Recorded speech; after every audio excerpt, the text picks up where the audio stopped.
Hello, hello, hello, hello, hello, parasocial internet friends. I am Meghnad, in case you don't know, and welcome to Meghnad's Politics Hour. This is where we discuss the news and nerd out together. It is Wednesday. It is 8:59. It is the 14th of February 2014. Today, I am going to do a deep dive on the farmers' protest because it has now started in like full blown nuttiness level of protest. So many things are happening at the same time. Lot of ground reports, lot of visuals coming in, drones being used to drop tear gas. That's new. Yeah. So, and then as I promised, I will look at their demands properly and talk to you about it. So that is what the deep dive is going to be about. Why is this farms protest happening again? What is going on in general? And are those demands really something worth thinking about for all of us? So yeah, we are going to talk about that. And then we are going to do a members chat. It is a simple stream. It is a symbol stream. Want to focus on the farmers' protest primarily, and the members will also want to maybe pitch in and talk about it. There are constant updates coming in, so we can check some of them as we go along. But yeah, that's the agenda, friends. That's the agenda. There is a slight change in plans. I know I was supposed to do the members chat on Friday, but I got an invite for an event, so I will be traveling this weekend starting Friday, and therefore I will not be able to do a stream on Friday also. So I'm doing the members chat now, but from next week I'm going to try and do the members chat on Friday nights. So yeah, that's the plan. The third thing is hashtag make parliament great again. Yes, the campaign is still going on. If you can get more people to endorse the campaign and the demands there are, from next week onwards, we will start sending them to political parties. So, yeah, phase two of the campaign will begin next week. But yeah, it would be nice if we get a lot of endorsements while we do it, right? So, please do consider sharing it with your friends, family, also explain to them why it's important. And yeah, we can talk about that also in the members chat a little bit as well. Kush, as usual, thank you so much. Kush, the moderator, he has shared a thing about no clue about MPGA. Watch this video and be a part of the campaign. Yeah, yeah, yeah. Manifesto out yet? No. Babu Moshai, the manifestos will not be out till 2-3 days before the actual elections start, going by the trends. So, which is like end March, mid March sometime. So, we have time. We have time. They will start, they're still taking like inputs for manifestos. So, we have time. What's the campaigning for? It is to make parliament great again. Yes, that is what the campaign is called. That is what the campaign is for. Make parliament great again. We have 15 demands which we think will make parliament great again. Yes. Rishikesh Bangale is back with Sandesh Khali because I think he just wants me to talk about things that he wants to talk about. I am not going to do that today, Rishikesh. You can go and start your own channel or start tweeting about it. That's fine. I did cover it, but then I thought that there's a lot of propaganda happening there as well. So I haven't really gone into it much, honestly speaking. So I'm not going to. I'm going to talk about the farmers' protest instead. Yes. Welcome to the Nerd Gang. Yes, Kush, thank you. Miss Granger is without books today.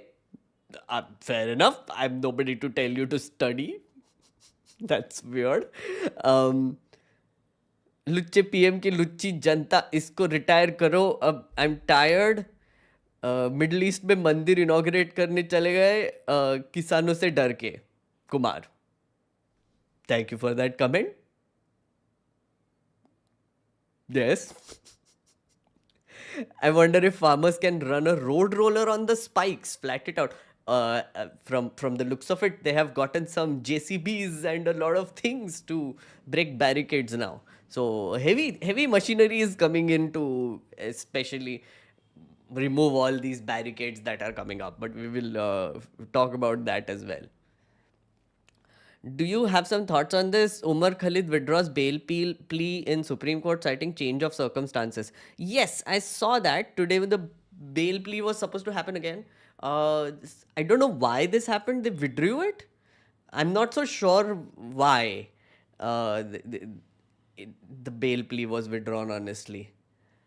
I have no details on that. Like I tried to find out, but I genuinely have no details on that right now. So I will. I just find it strange. But maybe some other reasons have come up. Some other evidence needs to be put in. Maybe some developments have happened. I'm not so sure what is happening. But I mean, tragic that he's still in jail. That is the bottom line.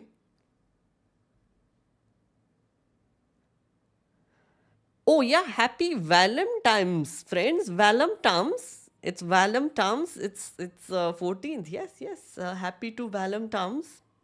Happy Valentine's. Or happy Matru Pitru Pujan Divas.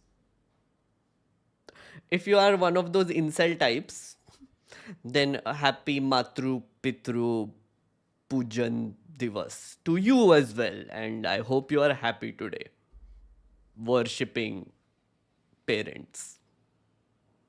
In case you don't have like a loved one to love on Valentine's. Yeah. Um, Valentine's is a big racket, but I love it. It is a capitalistic, amazing day where we buy things to express lovely affections to our significant others and people we love, and maybe even confess our love for the people we think matter. But what really matters is the profits that corporations make by selling you things, theming it around love and Valentine's. Yes, correct. That is what matters more. Long live capitalism. Matru Pitru Pujan Divas doesn't have any, I don't know, what do they call it? I mean, greeting cards and all, merch. There is a lot of Valentine's merch around in the market, but I haven't seen any Matru Pitru Pujan Divas merch that you can buy. Maybe there's a business opportunity there in Self Friends. You just create this and sell it on whatever Amazon, Blinkit, like make them feature it. Like, oh, gift your Matru Pitru something on this Matru Pitru Pujan Divas. Merch.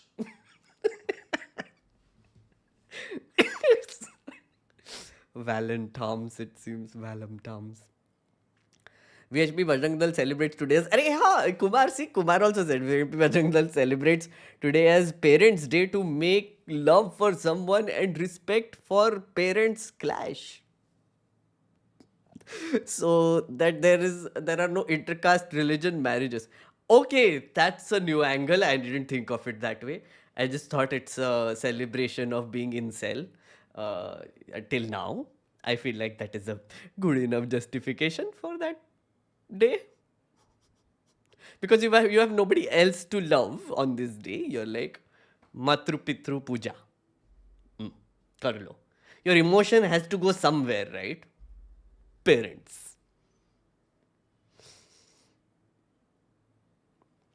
Farmers have overturned the Singhu border, Amar. So there are reports coming in of action on Singhu border. I'm not sure if they have overturned it yet. I haven't seen any reports, but definitely there are some things happening at the Singhu border now. But the main nuttiness is happening on the Haryana-Punjab border. I'll show you. I have some maps. Yes, I will show you what the deep dive looks like. So this is an evolving document. I'm going to keep like adding to it as we go along, because I feel like this protest deserves nice coverage, even on live stream.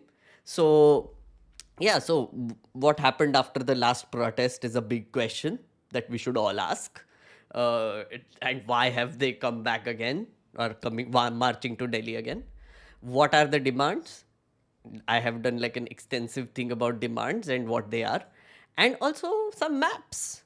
Yes, maps and some extra updates, which is ird-gird around the farmers' protest. So yeah, we're going to go through all that. But yeah,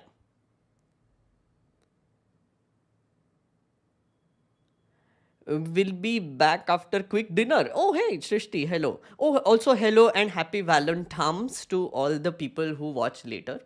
Welcome to your therapy session, friends. I have taken this very seriously and to my heart. Welcome to your free therapy session about the events that are happening around the world and primarily in India, told to you in a nice way, where non-stressful way, I guess, entertaining way even, amazing way, yeah, with some. Yeah. So, yeah, welcome to free therapy session. You should pay me. Therapists charge a lot, okay? Just saying. Just saying.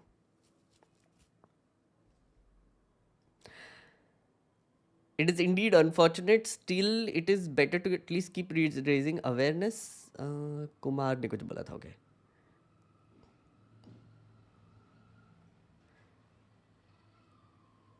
Systemic sexual abuse of women. See, he's Rishikesh is on it, so no. Look, as far as I know, the simple truth is often overlooked, and there it is that they are farmers and not terrorists. Shikiti, of course, as usual, there is a lot of propaganda going on around this. Of course, like the usual suspects are there who are, like spinning the narrative. They're saying MSP se diwala pit jayega in Hindi. We will go bankrupt as a country. Lots of narratives floating around now. So we will talk about those also, some of them.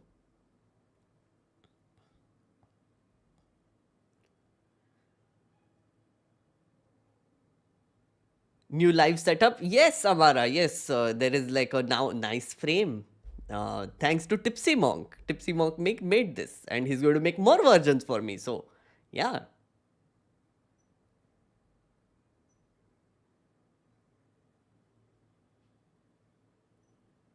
a house divided among itself can't stand. A people divided among themselves can't revolt. Shaker was here. That, yeah, absolutely.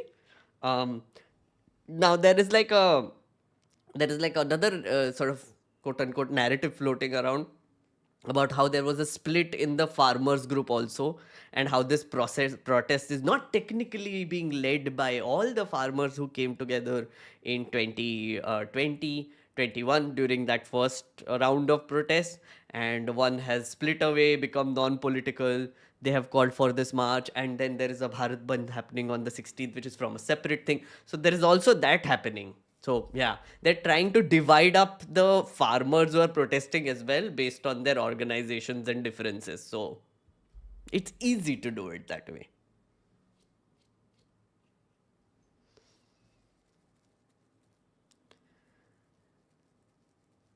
Here's a question for you. Can we consider right wingers as traditionalist, conservationist, or dumb people? Wow, Droggy. Heavy questions you're asking today, huh? Uh, I don't think so. You need to even care. I mean, that's the whole point, friend. Don't emotionally invest. Deal with the arguments as they come along. Rationalize your own identity first. Who you are, your ideology. Be clear in what you believe in and the policies you're willing to stand for. Baki, they will think about themselves. Why are you tagging them as traditionalist, conservationist, even dumb people? Why are you doing this? Why label? It's okay. You can take the arguments as they come. Even within, like when you say right wingers, there's like this broad spectrum that you're painting. Even within them, there will be divisions based on what they believe, what they don't believe, right? Just like here in this chat, I don't think everybody agrees on everything that I say or everything that chat believes in. We are not a monolith. Just just know that. So neither are you a monolith. You are your own person with your own belief systems and identity and whatever. You get to define it. Don't give that power to someone else. And also, you don't do that either. You don't start defining other people because it will just make things like very confusing and pointless and stressful. So don't do it. Finally, watching a live stream again. Yay, Amara, hello. Electoral bond judgment tomorrow. Wait.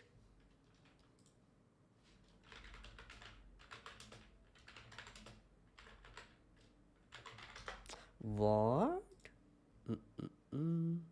Reserves ही दिखा रहा है.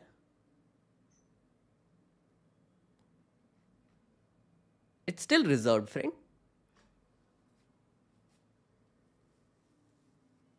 Next round of sale, yes. Supreme Court reserves verdict. I don't think there is any update yet. Okay, interesting. Maybe must be on Twitter. Just a second, friends. Just looking this up and see.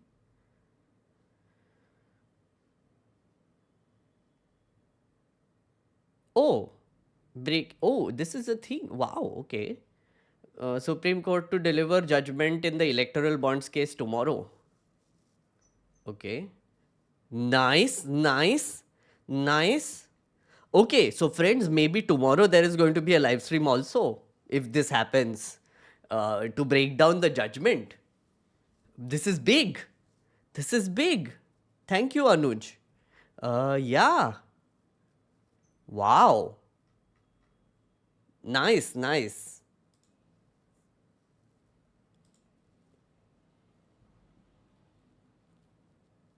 I watched your Pakistan election VOD yesterday, and it's been bugging me since that the MPG chat border is not properly aligned to the YouTube chat shown on the screen. Oh shit, कहाँ पे? How should it be aligned? Like this?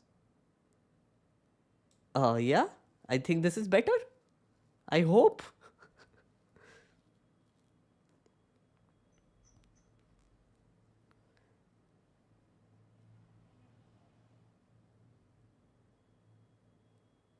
How far up is he in chat? Oh, sorry, Hack Baba. I went, yeah, very far up.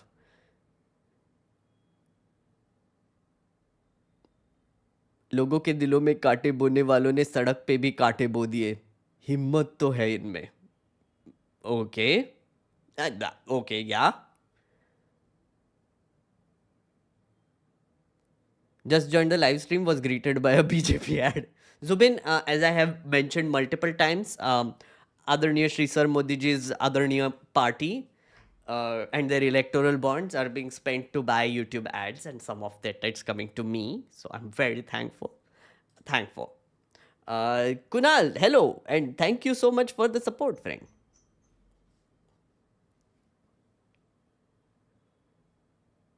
By the way, just for fun, Amit Shah and Nitin Gadkari happens to describe themselves as associated with agriculture profession. So they do have agriculture land and they do have agriculture, like I mean, they do agriculture or they run farms. So technically, yeah. And you can define your own profession also, right? I don't think that's a crime. If the government is giving you special benefits for a particular profession, and if you're using that profession to get those benefits, is it really a problem? No, it isn't. It's fine.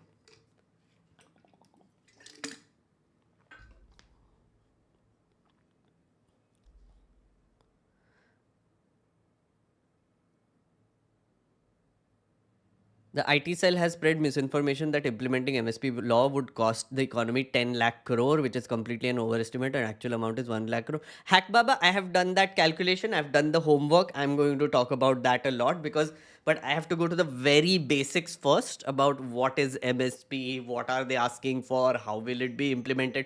बहुत पढ़ाई किया है, so we will go into it. So let us begin, sir and madam and everyone else. Parasocial friends, should we begin? Our main story, which is the farmers' protest. First, let us look at the visuals. Visuals coming in, friends. This is what is happening in Singhu border. So, lots of paramilitary forces. 1, 2, 3, 4, 5, 6. As far as I know, 5 layers of cement barricades. Then there are barbed wires. Then there is other barricades. And then people in the middle. Of course, policemen in the middle. CRPF, RAF. This is RAF. Yes. Look at the battalion. So amazing. This is Rapid Action Force. And yeah, so clearly very confident this government is about just, I guess, everything. This shows true confidence about how popular they are. They're very confident. Oh yeah, and they have like containers here. Sometimes when they run out of containers are also filled with soil, by the way. Interesting detail I found out today, which is, oh no, not just containers, they are dumping soil into it so that people can't move it properly. Fun. Then there is, of course, when they run out of containers, they just park the JCBs in the middle to block it, or buses. They have gotten some buses and put like barbed wires on buses. They're making walls. So, yeah, it's crazy. This is crazy. This is what crazy looks like. Yeah. Interestingly enough, sorry, I just have to cue a video quickly, which I had done. Friends. Because I last time I know I promised you to show you some of the stories that I had. This is a video that I did in the last protest, which was for News Laundry. Farmers answer dumb questions. I just wanted to show you. I'll take you through it धीरे धीरे. तुझे agriculture के बारे में कुछ आता नहीं है. And I was like, that's true. I genuinely don't. मुझे आता जो है वो सब किताबी knowledge है. Reports पढ़े बहुत सारे, bills पढ़ना आता है, etc. etc. So I have a lot of dumb questions about agriculture, to be honest. So I am going to the one place where I am going to get some answers. Right now we are heading to Singhu border. Yeah. To give you a little bit of a background, this protest started 2 months ago. But 10 days ago is when they on the farm protest for. So Singhu border is when where we had gone music. So look at the. I just wanted to show you what was there last time so that you can compare as well. So lots of police, etc. We are walking towards the venue, right? This is us walking inside, and if you see, this is where the whole sort of protective layer started at the Singhu border. It goes on. Look at the amount of policemen here, etc. And once we cross it, is when we get to the stage area. This is the stage area where a lot of people were coming. And there were a lot of media people who were stopped outside. The farmers were not letting them go inside because, of course, they were doing propaganda, which was very fun to watch. So this lady, for example, will ask a very nice question. So. Okay, music hai. I'm not going to play it because there's music. I don't know if it will be copyrighted, but yeah. So they were stopped outside. The mainstream media was stopped outside. TV media, because they were constantly calling them Khalistanis, terrorists, etc. So they were like, why would we let you come inside? And when we went inside, there were about 5 to 6 people who came up to us. And they were like, which media? And when we said News Laundry, some of them knew News Laundry. So they were like, Arey, of course, welcome. So, and then there's like, News Laundry is like, YouTube channel. Arey, YouTube channel, come. Where do you want to go? We will make you talk to people. We will be with you. We will feed you. We will do everything. So essentially, they also recognized who was sort of helping them versus demonizing them. And that was very evident. And it is happening even to a more extent this time from what I see. And I asked just very, very basic questions about what is MSP, what does a middleman do, why are they there, how are they running their shops, how are they running their langar. Oh no, he clarified it was not a shop. This gentleman here, just to give you an example, so it's an entire ecosystem that was happening. भगा दिया अगर हम देखिए ठीक है ना, mask नहीं पहन रहे कोई, क्यों? कोरोना वगैरह भगा दिया अगर हम।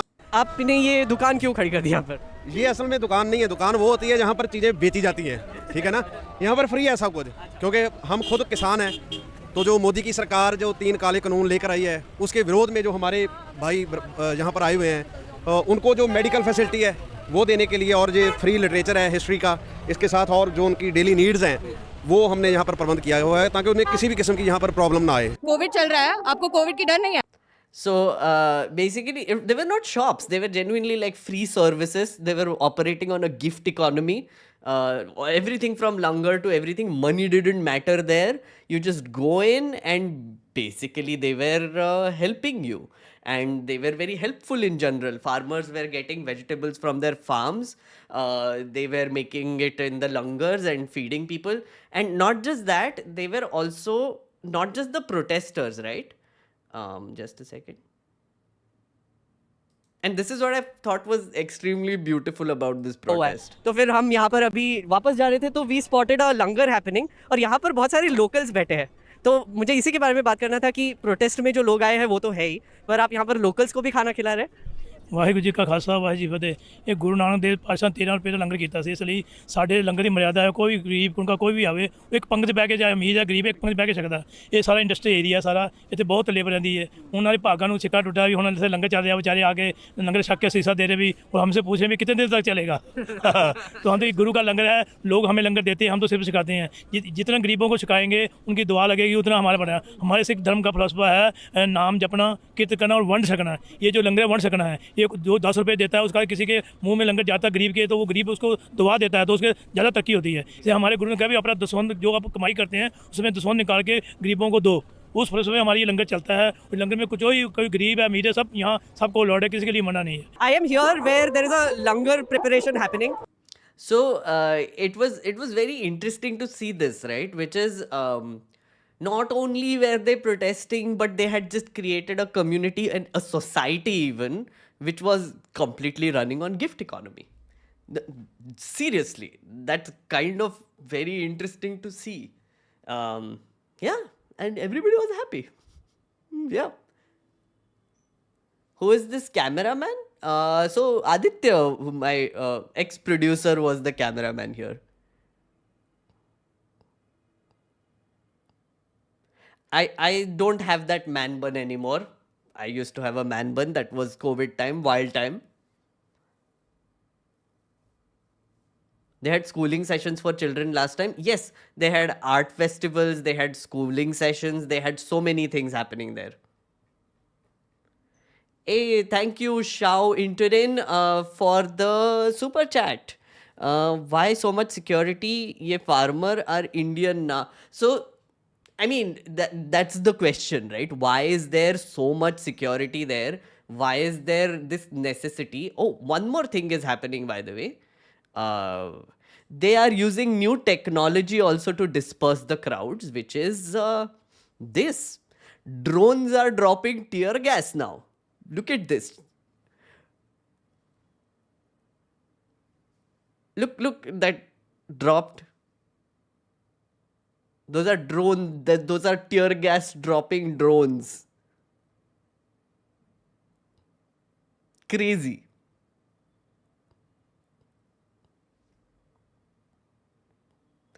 And our lovely farmers came up with a solution for that also. I'll show you.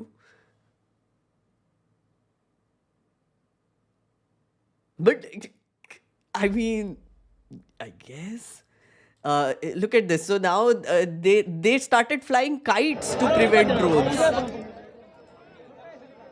Yeah, then farmers started flying kites. I mean, ingenious, I would say. So the drone couldn't come here.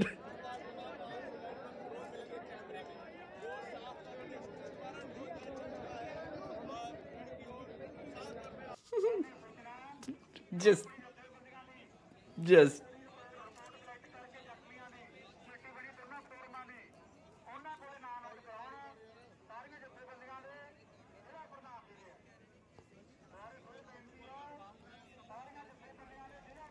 I guess that's one way to fight the establishment. Fly kites. I mean, Modi flies kites all the time and he is the establishment. So maybe it can be used against the establishment also. Smart, very smart, very smart. Desi Iron Dome. pretty much. Just joined. Can anyone tell me why this protest is happening? No mainstream news is giving proper info. Avis Jarvis, you have come to the right place. I was just about to get into that, friend. I have a lot of things to tell you about this protest. I was just going through the visuals and what is happening currently. We will get to the narratives later.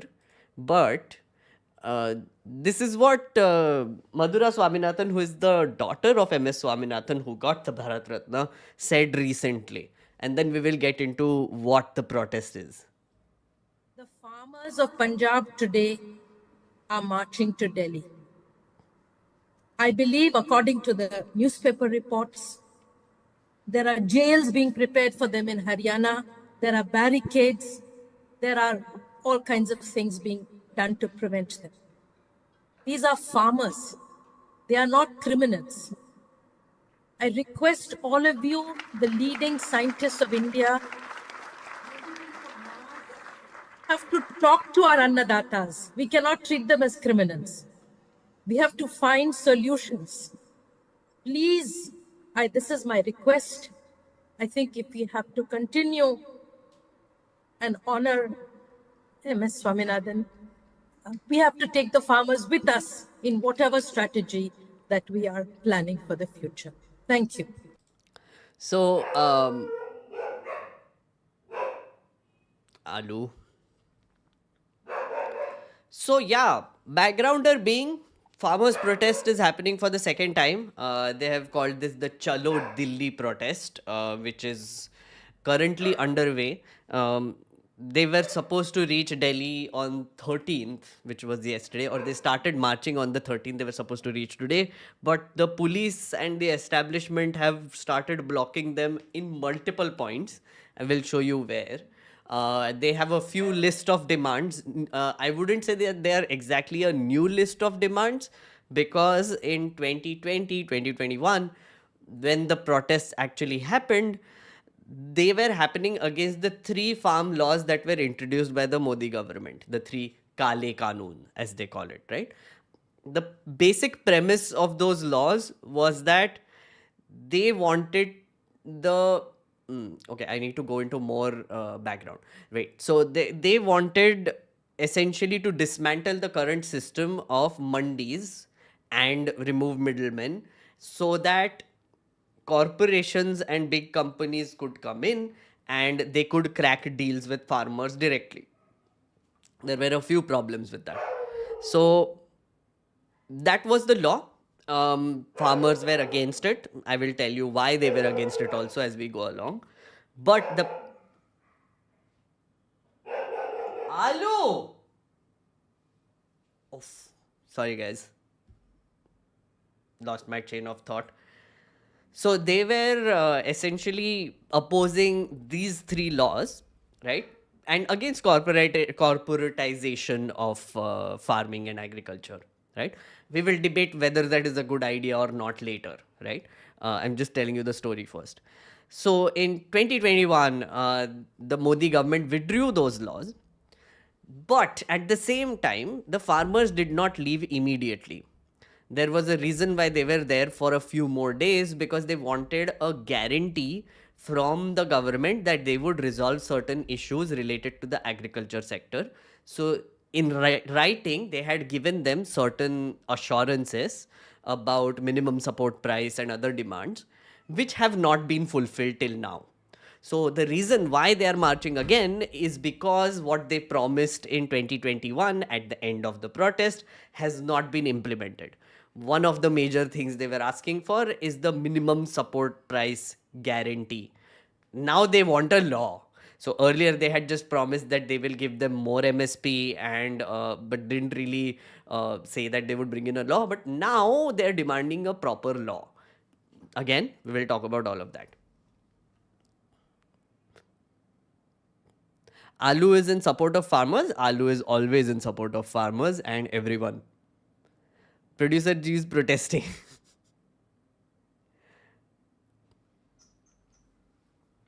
Okay, so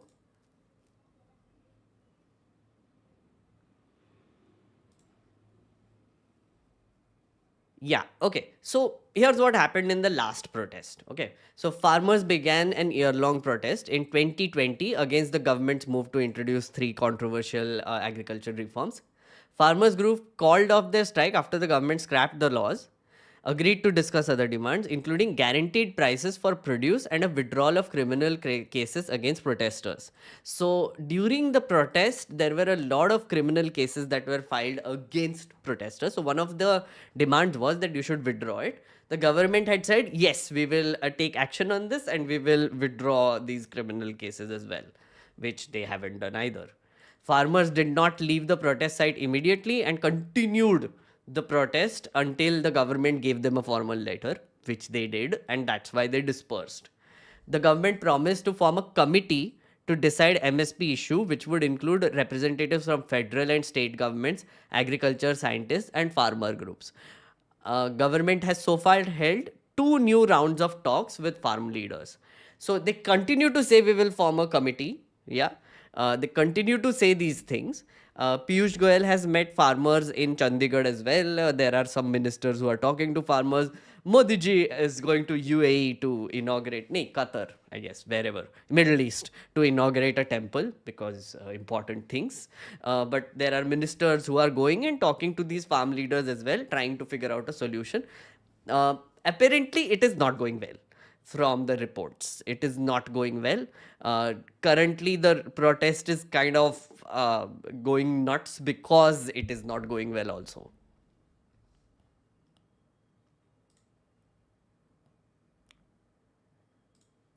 So, why are they protesting? Yes. Now, what are their demands? Okay, so they want a minimum support price guarantee law. They want the Swaminathan committee formula to be implemented. They want farm loan waivers. They want rollback of two particular laws, which is the Land Acquisition Act and the draft electricity amendment bill. Then they want justice for Lakhimpur Kheri. Remember that time where in Lakhimpur Kheri, this minister's son essentially ran over a bunch of farmers during an agitation and basically is currently in jail. But they want justice for that as well. They want pension for old farmers above 60 years. Withdrawal of cases, again, the same thing that they wanted. And they want 200 days of employment under Manrega and a daily wage of 700, and the scheme should be linked with farming. These are a few of the things they want. So we will go through them one by one. One by one.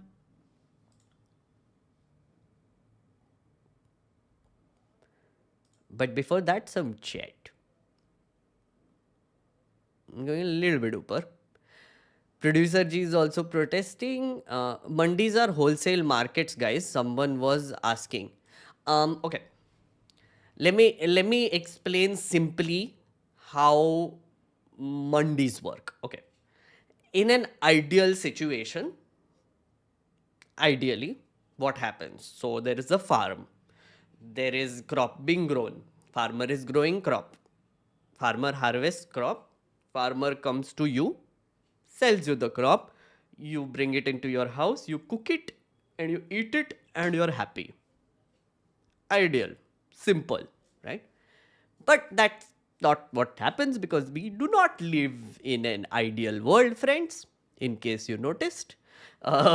We don't. Yes, we don't. What actually happens is farmer grows crops, but before that, they need land. So they either lease land or they buy land or they own small plots of land.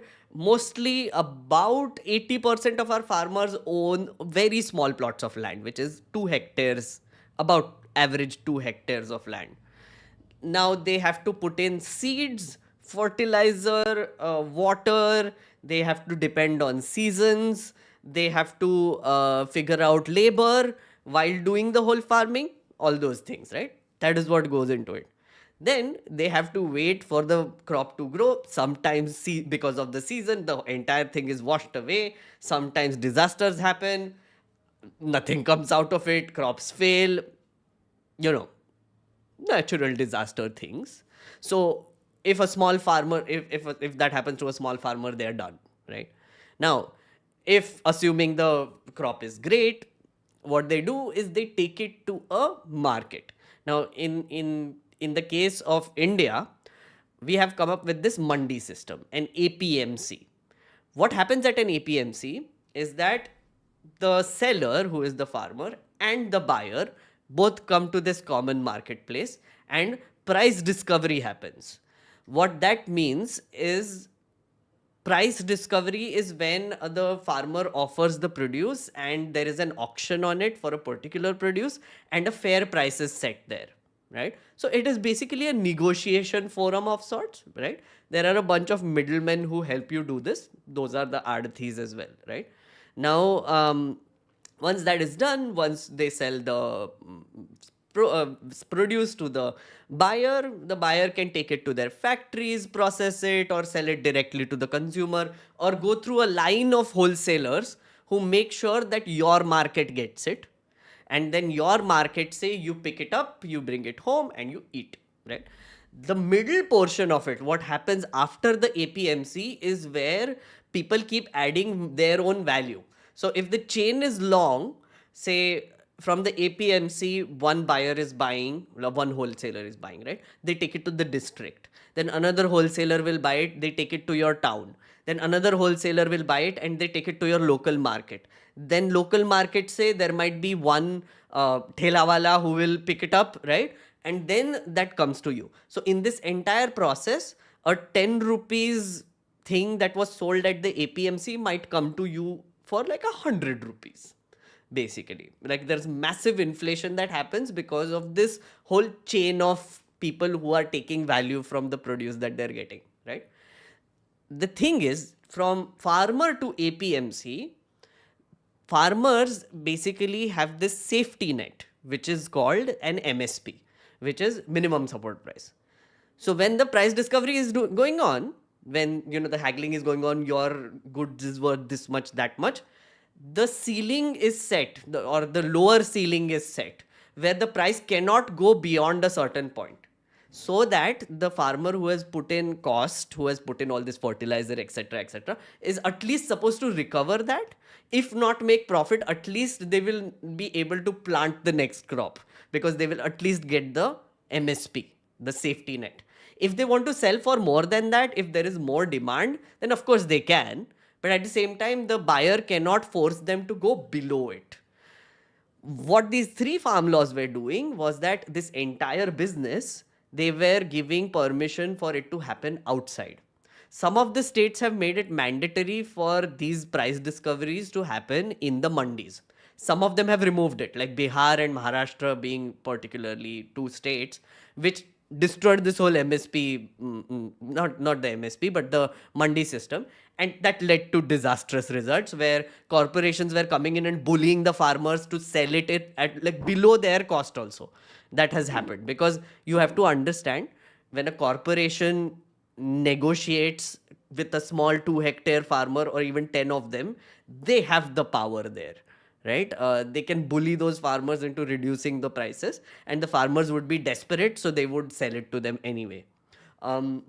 So this farm law was big. These three farm laws were being brought in to basically allow the farmers to sell it outside the mandi also. It was not compulsory to sell it out within the mandi or outside. They could do both. That's what the laws were, right? But the farmers were arguing that, if you have to sell at a mandi, then, if you have to sell it outside, right, where your crop is getting sold to a private player, etc., and they offer you maybe lower prices, etc., they will not want to go to the mandi, and it will completely erase the concept of price discovery. So even in the mandi, the prices will fall. So both sides, you will basically suffer. Right? Because the price discovery is happening elsewhere and there is no MSP there. So, yeah. So that's the whole point. That's why they were essentially agitating. Now what they're saying is that they want this whole MSP thing to be turned into a law. Okay. So the MSP, minimum support price, is a safety net. They want it to be turned into a law. Right? So MSP assurance was one of the reasons why the protest ended last time. Yeah. Government has fixed this year's minimum support price for wheat at 2,275 rupees per 100 kg, which is 7% higher than 2023, by the way. So the government has been giving more MSP. That's not the problem. They are increasing it, they are giving more MSP. But out of the 23 crops that have an MSP, they have been just doing it for 2 crops, which is wheat and rice. Of the 23 crops, there are 7 cereals: paddy, wheat, maize, bajra, jowar, ragi, and barley. 5 pulses: chana, adhad, mung, udad, and masur. 7 oil seeds: groundnut, soybean, rapeseed, mustard, sesame, sunflower, Niger, and safflower. And 4 commercial crops, which is sugarcane, cotton, cobra, and jute. So these are the ones. But for wheat and paddy are the only ones that MSP kind of works. And there is a big reason for that. Government buys it to feed 80 crore people. Ration. Yes. Okay. Another little rabbit hole that I need to get into here. Okay. So, let's say 100 crop comes to a market, right? 100 crop comes to a market. Where is it going, right? So one, the government buys it. The government buys wheat and rice because they are feeding 80 crore people ration. Yeah. So the government needs to buy it from the farmers. They buy it at MSP. Okay. So they take away a bunch of it. Then there is another portion which is taken away by the farmers themselves. Always remember that the number of people dependent on farming in India is 50%, about 50%, 46 to 50%, right? And these small farmers, the tiny ones, what happens is that when they grow the crop, usually they are the ones who end up consuming it also. So there is no commercial value to it. In Bihar, this is a big problem, right? And Prashant Kishore keeps talking about it. That there are small farmers who are growing crop and they are eating the crop that they are grown. So it is not commercially viable. So the men in the house basically have to go and work elsewhere. So migrant labor is one of the big reasons for migration is that it is not sustainable. And 2 hectare plots, etc., small farmers, they just grow crop to eat themselves. So out of the 100 crop, one giant portion of it goes towards feeding themselves, right? Then there is the other portion, which is collected by wholesalers and commercial entities and factory people. So either they take it for processing, or they take it to sell it to a market, or they take it processing, market, or either they store it, right? Or they export it, right? So these are the few things that happens. So first is, again, government buys it, 80 crore people free ration or cheap ration. A lot of people consume it themselves, and the commercial people take it away. Okay. What these farmers now essentially want, farmers want that MSP guaranteed law would ensure that that portion which is going away to the corporations and private players also, that also comes under MSP, right? They want the mandi system to be implemented across the country, and they want even private players to buy crop at MSP, right? So they have been saying that there are still instances where the farmers have to sell for a lower price than MSP. So that is there. And the other thing is, you are right now, the government is only buying 2 things, which is rice and wheat. They want them to buy 2 more things, which is dal and the oil seeds, right? The pulses and the oil seeds. So then 4 crops will have MSP, which the government is using to buy. And this law will sort of guarantee that they get the MSP for these crops, right? That is what the demand is in Toto. Now, let's come to the Swaminathan committee report. Don't worry, friends. After I'm done, I'm going to go up and look at your comments. I know there is a lot of questions there. I'll do that. So, right now, so MSP price, how is that safety net price decided, right? So the current formula is the direct cost, which is, fertilizer, seeds, etc., which is like material cost that is going into growing the crop, and labor cost, right, which is like the people who are working on the farm, their salaries, all the things, wages, etc., into 1.5, and that is the MSP, that is the minimum support price, right? But in 2006 actually, a Swaminathan report committee had come out, was formed, and they came out with a report. MS Swaminathan was leading it. He got a Bharat Ratna recently. His daughter we heard before. They suggested a different formula to calculate the MSP. What they said is that not only should you take the direct cost, you should also take the labor cost, but at the same time, you should add one more thing to it, which is interest on the value of the land, if you own the land, or if you are leasing it and renting it, that should also become a part of the formula and should decide the MSP, right? So the idea is that if they included this little thing, then the current MSP will increase by about 50%, right? So it is called it is called the C2 plus 50% formula. Okay. So that is the new formula, and the farmers are saying that this new formula is the one that needs to be implemented on the current current sale of crops through MSP. The factors considered by CACP. So CACP is the one that calculates this. This is the organization, right?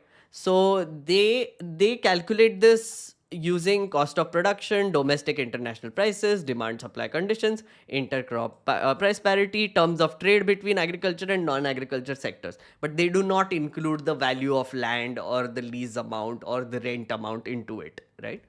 So I found this very helpful chart to just show you what the new formula would look like. So if you take wheat, the current MSP, which is announced, is 2,275. If you apply the new formula, it will go up by about 200 rupees. Okay. Then barley 1850, and this will go up to 2,400 rupees, which is 600 more. There is gram, which will go up to 6,820, lentil from 6,400 to 7,300, rapeseed, which will go up from 5,600 to 6,100, and of course safflower, which will go up from 5,800 to 8,121. Okay, so again, there is a differential here, because crop inputs and etc., land value, etc., everything is very different. Okay, so yeah, this is the basic thing that they want from the this government. They want the Swaminathan committee formula to be implemented on the current calculation of MSP. Okay. Other than that, they want farm loan waivers. So because a lot of farmers have taken loans and due to crop failure, etc., they were not able to repay the loans. So they want like a total wipe clean of the farm loans that were taken.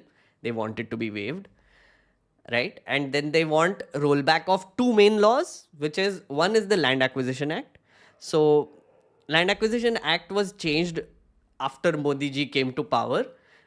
Two things were removed. One was the environmental impact survey. So there was a condition in the earlier Land Acquisition Act that if you take over a land, you need to take a consent of the people who were on that land in written, and also you need to do like a proper assessment of how taking over that land will affect the lives of the people, and also try to relocate them and also give them fair compensation, right? What they are saying that we need to revert back to that because Modi ji kind of neutered the whole thing. And they said that the compensation rates that are being given currently for the land that is being acquired, especially from smaller farmers, is not enough. They want compensation at 4 times the collector's rate, and also written consent from farmers before acquisition, right? So the government shouldn't just come in and take over the land for nation building and development work. They need to take the consent of people. Then the electricity amendment bill, basically it's a draft bill, which says that the subsidies, no, which says that the distribution of power will also be done by private companies. Right now, the transmission and the production is allowed by private companies, but distribution is mainly handled by the government-run PPP model things.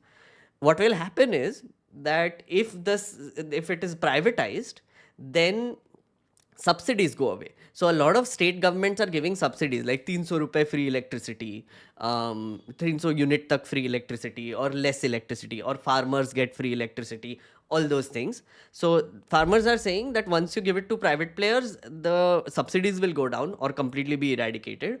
And also the benefits that they are currently getting will be reduced. The other party that is opposing this are the states themselves, because they're like, it is a concurrent subject and you're taking it away from us and you're centralizing it, which is kind of unfair. So yeah, those are the two things. Lakhimpur Kheri, as I already said, Ajay Mishra Teni is the MOS of Home Affairs. They want him dismissed, and they want compensation for the 4 farmers who died. They want pension for old farmers above 60 years, 10,000 rupees a month, DBT, right? Withdrawal of cases of protesters, I already told you. And they want 200 days instead of 100 for Manrega, and they want specifically farms to be linked to the Manrega scheme. So when you are employing farm labor, the government kind of guarantees that their work is also comes under Manrega. So these are the general demands made by the farmers. Okay, yes. Now we will take the questions. I know a lot of things have happened. Guys, do you think I should start a separate question answer thing here, or do you think it's worth it? Maybe I should do that so that it's more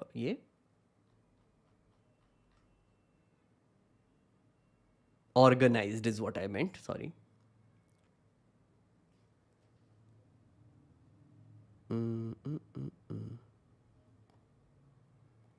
Okay, lots of things.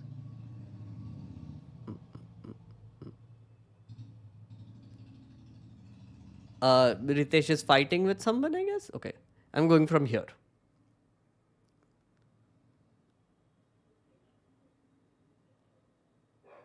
Why don't the government buy all the crops directly from the farmers at MSP and then auction it with wholesaler win-win in both situations? Ranaditya, that's a very interesting question, because one of the extra updates I had was about that. I will just go into that. I think it's a good time to talk about it. So what the farmers are saying, first, there is a narrative related to it. So one of the things that a lot of Godi media and the government has been saying is that if MSP is implemented, it will cause a loss of 10 lakh crore extra bill if it is implemented. Yeah, that's completely false, because I don't think they have really realized what they are saying, because you have to understand MSP, when the government actually buys the crop on MSP, yeah, it is to run a giant scheme, which is 80 crore people getting food. Yeah. So that cost is kind of worth it. Okay. And it is not going to be 10 lakh crore if all of the MSP is implemented on all 23 crops, which is not going to happen anyway. But it is not going to just go to waste, right? People are still going to buy the crop, right? Like there will be private players who will buy it. There will be other processing units who will buy it. There will be government who will buy it and use it to feed people. There will be normal consumers who will buy it. So they will buy it, they will use it, process it, add value to it, and still bring it out in the market. So the government spending money on MSP is not exactly like a loss-making thing, which it is being made to be seen, right? Also, they're not even asking for the entire amount of crops to be sold at MSP. They're not, right? So I read a bunch of articles. I went through a lot of like the statements that are coming out over the last few years about how MSP should be implemented.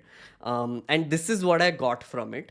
So right now, as I said, they want right now wheat and rice is getting MSP. They want pulses and oil seeds at MSP. Yeah. And they also want it to be included in ration. So not only will the government buy pulses and oil seeds, but they would also make it a part of the 80 crore people who they are feeding. I say reasonable, right? Just because, I mean, dal and oil also very essential. So that is there. Now, there was another scheme that was there before called the market intervention scheme. Okay. What happens in a market intervention scheme is, so mandi mein, when there is a price discovery happening, yeah, when there is like this auction happening, the government is watching. The government is watching. Okay. Now, if the auction price doesn't, if the auction price is above MSP level, then they have no problem. They don't need to do anything because the fair price is being set by the market, right? But if fluctuations happen and the price falls, right, it goes below MSP. That is when basically the government comes in and buys a portion of it. So they don't buy like 100% of MSP to stabilize the price. They will buy like 5%, 7%, enough to move the needle back up to like the safety net level. Demand and supply, right? So if they take away the goods, if the government takes away a bunch of goods by buying it, the supply reduces, the demand and supply come closer, and then it goes above the safety net, which is the MSP, right? And again, that can be only 5 to 7% of intervention of buying that, right? Now, this whole scheme was shut down by the Modi government last year. Okay.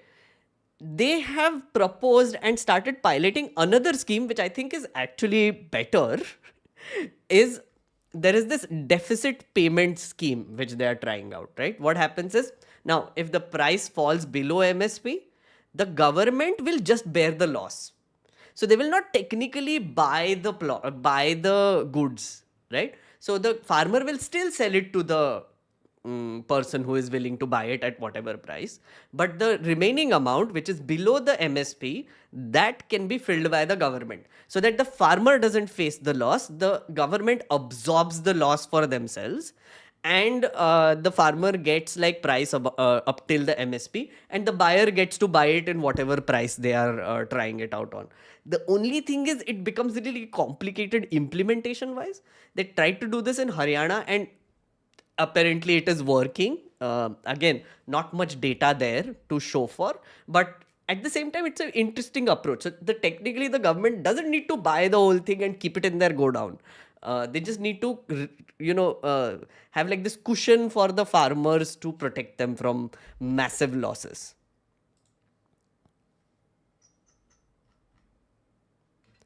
Big corporates refused to buy it, and because time is money, the farmers were ultimately forced to sell at lower prices.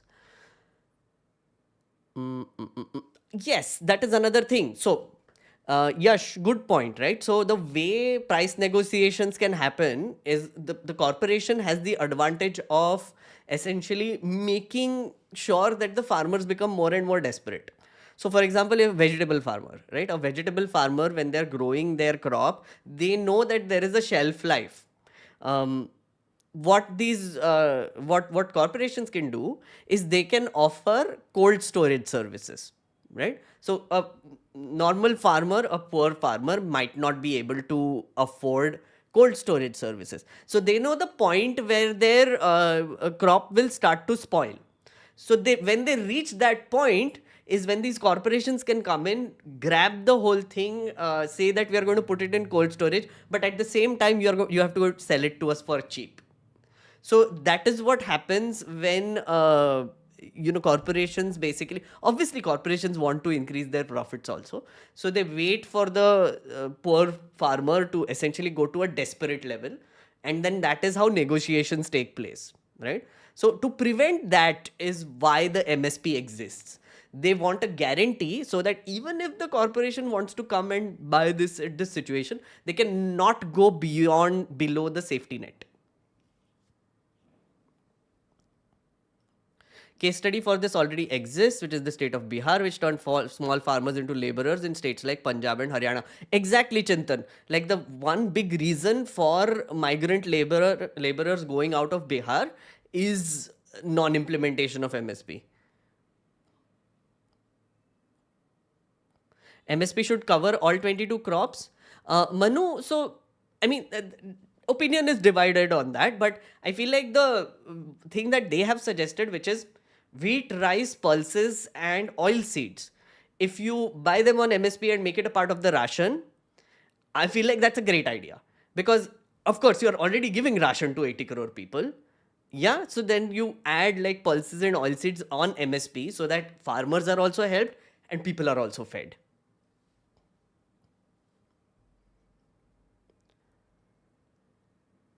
Tea cultivation has its own thing in Assam. Most of them are underpaid. Satark Insan. Interesting. I've heard some stories about that also. But yeah, I mean, like even bonded labor stories I've heard about tea farming. Making MSP a legal right for all crops is absolute stupidity. Ms. is awesome.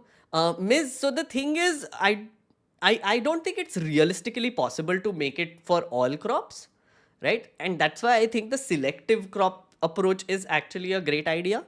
I mean, there are ways to negotiate this also, right?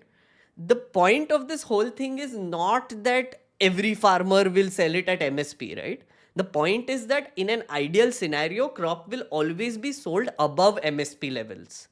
So that the farmer also benefits and the buyer also comes to a fair price when they're buying it, right? So there needs to be a profit margin for the farmer also. Yeah. So it should be a little above the MSP. MSP should be a safety net. That is the whole point. Shantakumar committee also recommended outside selling should be allowed. Small farmers doesn't have enough margin to spend on transportation for taking produce to APMCs. That's why out. So Atul, I do agree. There are some problems with. I mean, in theory, the 3 laws that were brought in were a good idea. In theory, right? I would say that it is in theory fair market, fair price being set outside, jo bhi hai, right? But in reality, given the current circumstance of small farmers in India, etc., either being forced to sell their land or having to use their land only for self-sustenance and then going outside and working to make up for it, then in this scenario, I don't think having like corporations coming in is a good idea, because there will be just a giant land grab and also exploitation happening across the board, which should be avoided.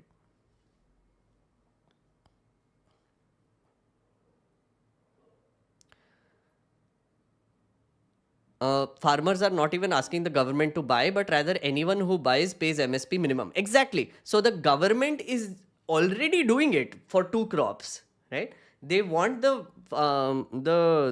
MSP law should be applied across the board, especially so that private players cannot drive the price down also. There should be like a safety net there. Why doesn't the government buy all the crop directly from farmers at MSP and then auction it with the wholesaler? Win-win situation for both. Ranaditya, it is not a good idea, because if the government buys all the crop and puts it in a warehouse, that adds to warehousing cost. It is not a good idea. And also, then the price discovery will not happen properly when the government is involved. Because the government technically should not operate on a profit motive. So they can just crack deals with corporations and then do whatever. Plus, there is also the chance that they will just buy it and it will not get sold.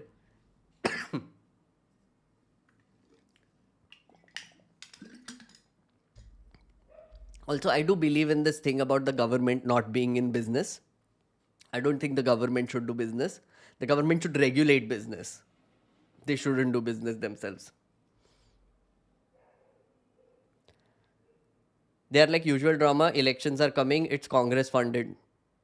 Oh, of course, like the narratives. We'll go to the narratives after this. I've already dealt with one of them. Cannot India's state governments implement in many of the current demands of the farmers, particularly MSP state advice price? Why are they passing the buck to GOI? Langru, yeah, that's actually a decent suggestion. I mean, yeah, I've also been wondering about this. But at the same time, which are the states? We should actually find out. This is interesting, Langru. This is an interesting thing to find out. Which are the India alliance states that are actually giving proper MSP and the implementation is happening properly. I know Punjab and Haryana being like two big states where this happens properly. UP may also to a large extent it happens properly. MSP. Madhya Pradesh also, they tried to do like they tried to get rid of the APMC in Madhya Pradesh also, but that didn't work out. But it's a very interesting thing, Langru. Maybe we should look into it.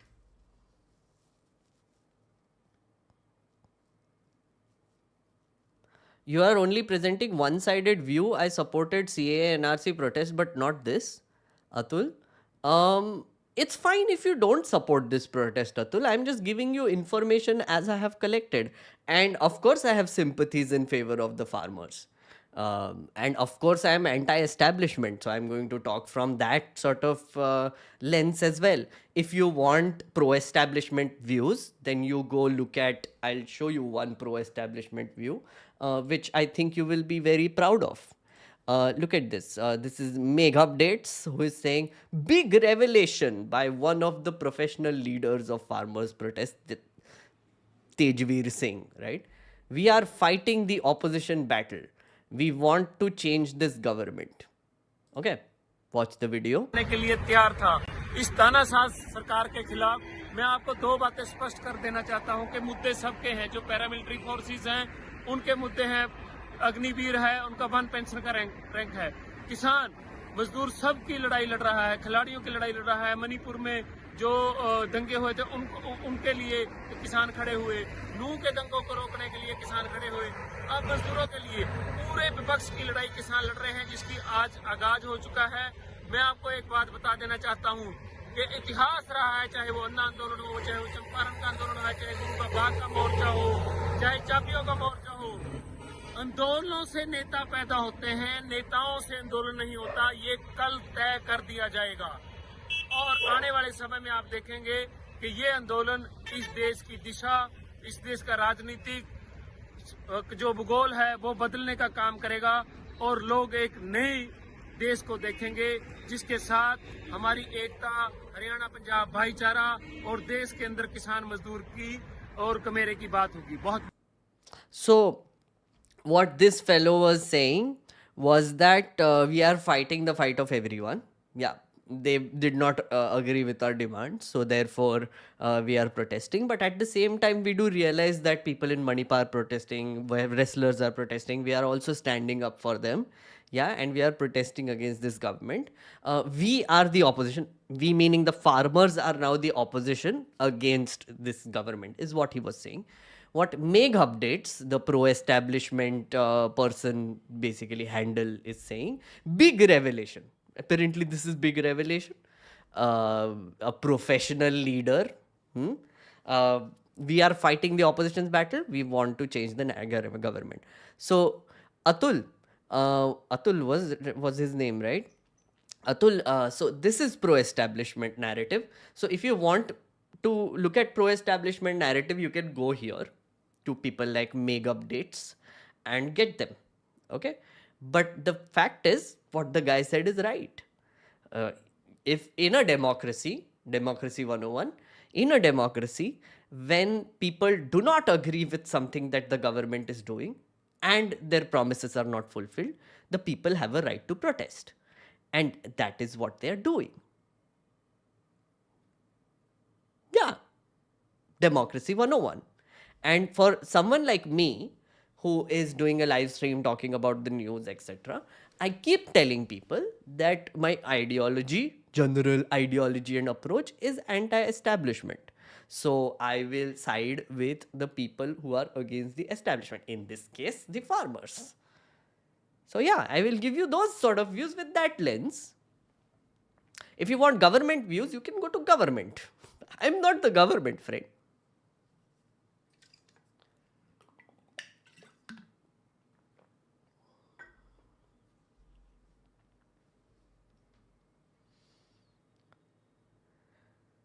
No one complained when IAC was on about against UPA. True, Iceman. वहाँ पे basically the government was not technically using maybe the media correctly, no? Modi ji knows how to use the media. Congress was idiots. They just let them go nuts. They let Arnab scream every night. Yeah, then they didn't like send like WhatsApp messages every morning to an anchor saying that, oh look, you should think about this, and then sham ko everybody is doing that coverage. Stupid only. Stupid Congress. Idiots. Look at how amazing they are doing. It wasn't until the UP elections GUI held back on farm laws. Protest is the only form of democracy left at the moment, so I support the farmers. All power to them and get their thing. Absolutely. Absolutely. The thing is, you know what will happen now? It's already happening, by the way.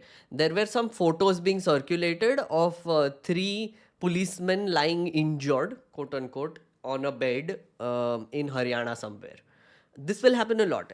They had like Kambal on them and whatever. They didn't even know where they were injured, etc. But now more and more of these things will happen where the state will paint them as violent people. They will paint the entire community as a violent community. And then they will create a narrative against it. So their demands are lost. The demands don't matter anymore. Right? What they're screaming about doesn't matter anymore. When you kill the messenger, then what is the point of the message? No, that's what they try to do every single time. The messenger is the problem, not the message. You don't listen to the message if the messenger is the problem. So yeah, listen to the message.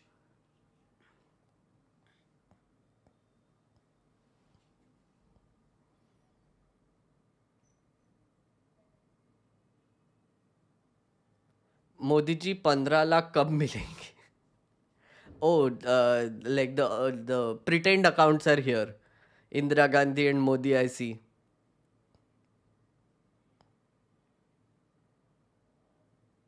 Is Meg Update your parody account? No, it's not. No. There's one more, no? Yeah.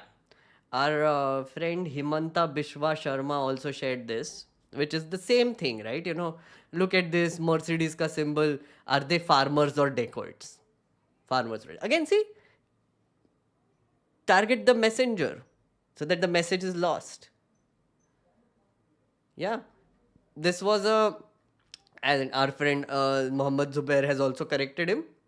Owner of this car is an entrepreneur. This image was viral in 2022 with a false claim by BJP members that this Jeep is a Mercedes-Benz worth 1.5 crore, but it is an SUV Gurkha by Force Motors. Alt News had spoken to Manpreet Singh, a resident of Anandpur. He is an entrepreneur and his family members are farmers. Yeah. But of course, Himanta Bishwa Sharma, Congressiyon ke papa is what he calls himself now. Used the 2020 image to do exactly that, which is kill the messenger.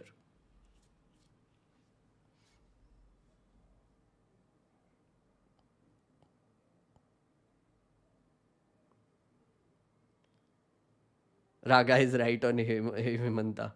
I was eagerly waiting for you. Thank you, Ritesh. Hello. Okay, just going to show you a few maps and then I will start the members chat. Yeah. I have some maps for you. Maps.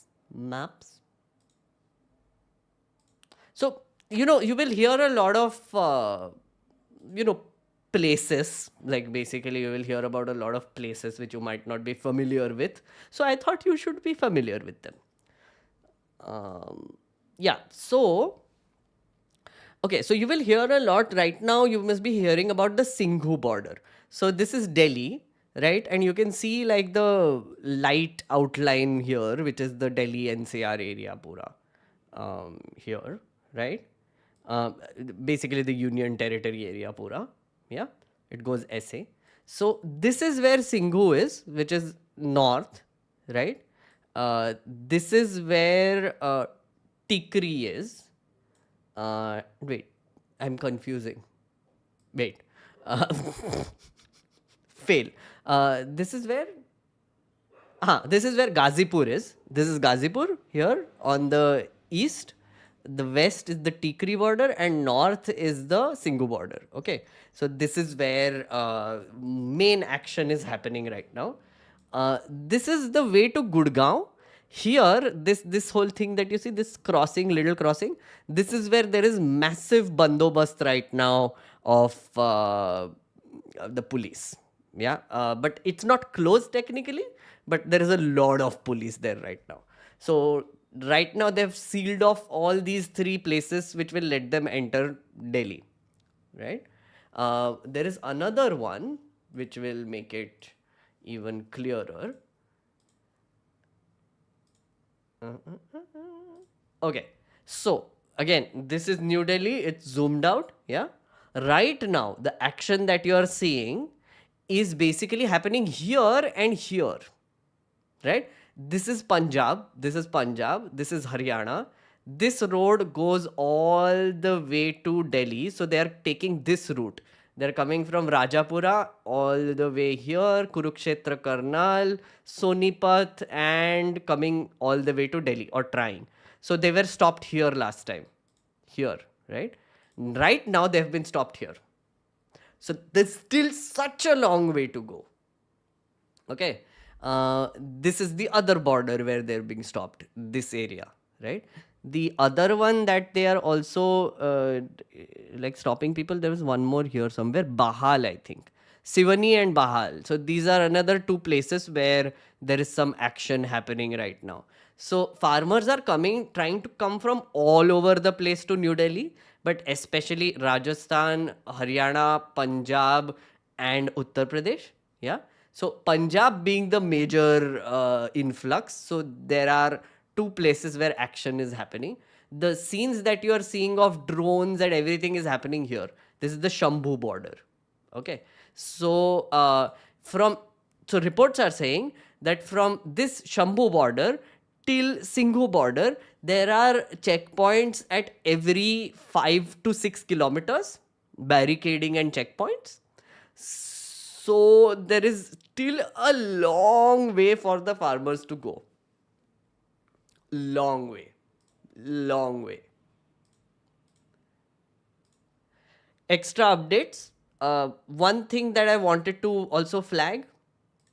So when the 2020 protests happened, it was led by the SKM, which is the Sanyukta Kisan Morcha.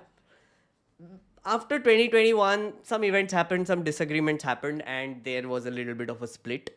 So this protest that has been called is called by a bit of a split away group from the SKM called SKM non-political. Okay, they are the ones who are doing the Challo Dilli thing.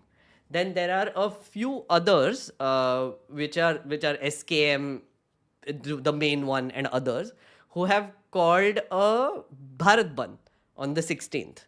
So both of them are protesting for the same thing, which is the MSP.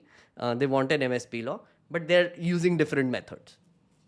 Another update is that the Congress has announced that they are going to implement the Swaminathan formula when they come to power and make a guaranteed MSP law. Yeah. Of course, people are asking if Swaminathan committee report came during your time. Why didn't you implement it during your time? Why hasn't Modi ji done it? So it's bizarre because Modi ji, before he became PM, he was actually a part of a committee that was trying to figure out agriculture reforms, and one of his biggest demands was a MSP law, and he wanted MSPs to be implemented for all crops. And now in 2014, the Congress is the one who is saying we want MSP law, and Modi is like, oh, what, let's talk. let's talk committee, all the things. So basically the farmers at this point are like, yaar क्या ही करें, मतलब this one we tried, nobody is doing it, so we are coming to the streets now, and we are going to make this happen just one way or another. So I can imagine the desperation. If you understand, there have been farmers, and I met them in the protest also, who are no fans of Congress, by the way. They were like, listen, this is not about the Congress. We have seen Congress time. They were equally against us. They equally didn't want MSP. वहाँ पे तो बहुत कचरा था. मोदी जी ने भी यही कर लिया, बीजेपी गवर्नमेंट ने. Now what is the option left? We have to come to the streets. Make someone listen. So Congress is, of course, saying right now that they'll implement the MSP law, but of course, when they come to power, they'll be like, "Arey, too much, guys, so much budget. Oh, we don't have budget." Let me tell you about the budget. Freaking budget. So 10 lakh crore, I've already talked to that, right? Let's look at the corporation, how much benefit the corporates have gotten in the last few years, the Modi term, right? There is a product link incentive scheme. You should look it up. They have given 1.5 lakh crore for it, right? It is basically like an incentive scheme, which is aimed at increasing manufacturing, etc. Basically like a subsidy. Reduction in corporate tax, 4 years ago they reduced it. Apparently it has it has allowed the corporations to keep like 1.5 lakh crore rupees in taxes, which ideally should have gone to the government. So that's like 3 lakh crore right there. Loan write-offs in the last 10 years, 14 lakh crore has been written. No, they don't call it write-offs anymore. They don't call it like karja maafi or whatever. You know what they call it? They call it a haircut. We are rationalizing. Guys, we are doing a small haircut of the NPA's haircut. Look at the language. It is, so for farmers, it is minimum support price. Yeah. Makes it look like, oh my God, we have to save our farmers, yada, yada, yada. But when it comes to corporations and giving them money, it is haircut. It is product link incentive scheme. Yeah. It is incentivizing corporations for getting in foreign direct investment by reducing tax. See what I mean? Language also matters. So when farmers are basically saying that they need like an MSP implementation, the estimates say that it can maximum current plan, the implementation plan, which I explained, they calculate that it will not go above 1.5 lakh crore. It will not go above that. Right now it's at 70 lakh crore. It will probably double, right? If we implement the new formula, but 1.5 lakh crore, it will not go above that. Our corporate friends have already gotten many times of that from the government. See, that's what I mean. Socialism for the rich. Socialism for the rich. Demonization for the poor. Demonize the farmers, but nobody will talk about like corporations just getting money from the government under product link incentive scheme. We do haircuts, friends. Corporations need our help because we do haircuts. We're barbers. Barbers. Freaking hell. And you know what farmers get, our farmers get, right? Tear gas drones. Vijayata has done an excellent report on this. Haryana police is the first police force in India to use drones to launch tear gas drones. Drones made by Drishya, a public listed company set up in 2021 to survey infra projects monitoring of agriculture crops. They were used to drop grenades. I mean, monitoring agriculture crops, dropping tear gas on farmers. I guess that's the same thing, right? That's the same thing. Drone-based tear gas smoke launcher to control riots and for other crowd control situation was developed by the TSU of the BSF. Sorry.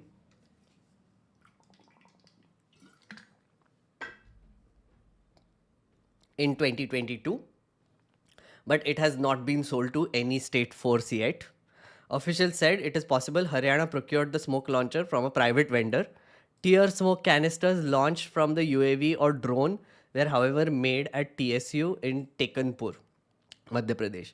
And a lot of reports are coming in that they were expired. They were using chili bombs and whatever, lots of. They're using rubber bullets, which were used in Manipur recently. Yeah, they're using rubber bullets here, which are like these giant cannon type looking things which they fire from a shotgun apparently. There are of course tear gas canisters. Some of them were expired because of course they didn't remove the expiry date. Kyun karna hai? So they expired like 2022. Chili tear gas, very very fun things. And basically people have been complaining that the water that is being used in the cannons is also like hurting them and making them itchy, and apparently that has chemicals in it. So I wouldn't be surprised at all. Or maybe they just picked it up from, grand rivers, clean rivers like Yamuna, and where there is some heavenly foam that happens. Or you don't know what that water is, where that water is coming from, but yeah. So yeah, this is the situation, friends.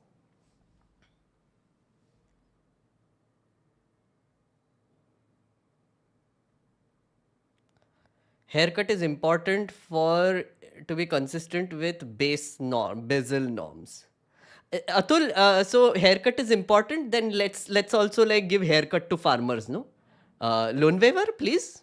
Can we waive off all the loans of farmers? Haircut, yeah. Basal norms or whatever else reason you want to call it, yeah. Haircut is basically loan maafi, right? It's a nice way to say loan maafi. So farmers ko de do fir.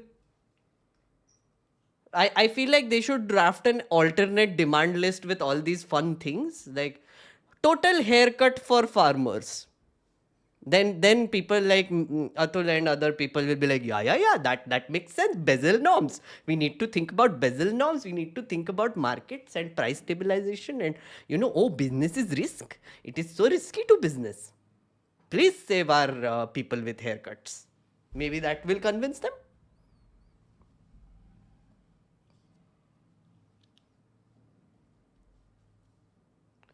Farmers from Karnataka were trying to go to Delhi to join the protest through train, but were stopped at a Bhopal and beaten up and arrested. I saw that, Hack Baba. There are reports that there are some farmers that were coming from Karnataka. They were stopped in Madhya Pradesh, pulled out of a train, beaten up and thrown in jail. There were some 15 people. One train was coming from Karnataka and one was, I think, coming from Kerala, if I'm not wrong. Both were stopped. So, fun times. And also surveillance, I guess. Bizarre.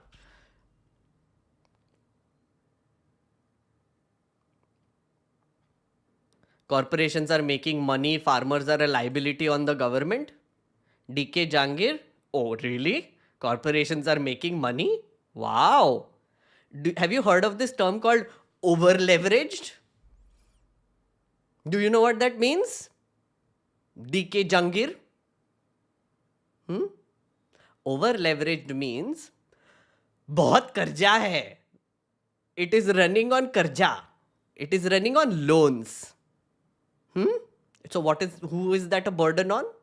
Banks.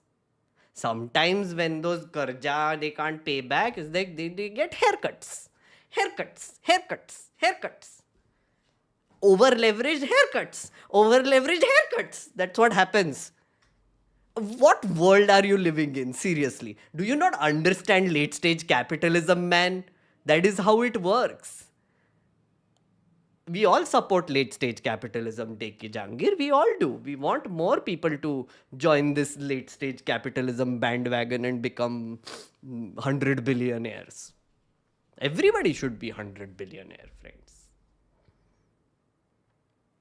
Debt equity ratio is screwed.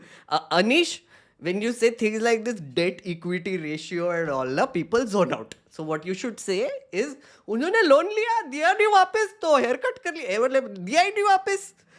That is what debt equity ratio in weird simplified ways. Right. Burden on government, it seems. But we are all burdens on government technically then. All of us. All of us are burdens on government. अरे यार road बनवाते यार such a burden. These citizens are such a burden on us. Why? Oh my God, infrastructure. Oh, you want an 8-lane highway? Such a burden you are on me. Oh, you want an airport in Azamgarh? Oh my God, such a burden. Everybody is such a burden. They just make me do things only. That's what the government should say. Meltdown, yes. My meltdowns are great, I realize, friends. No one, thank you, but I like this. I like this format of meltdown.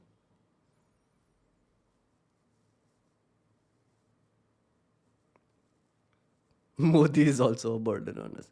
सबका loan wave of कर दो मेरा भी home loan wave of कर दो exactly मेरा भी कर दो I don't have loans but या I don't have loans credit card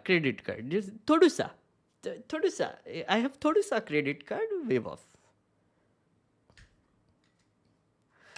meltdowns are the best thank you so much no one can we just give it a different word please can we not call them meltdowns can we call them something else if you can think of a better name outrages you can call it outrages because this is outrage and every citizen should outrage rant is good yes rant also I like rant is good rage quit I guess Chintan I like that mental flashpoints wow rage quit I like rage against the machine oh oof yes I like this rage against the machine your outrages are the best thank you see that sounds nice your outbursts are the best outburst also outrage is better I feel like outrage rant volcanic eruption wow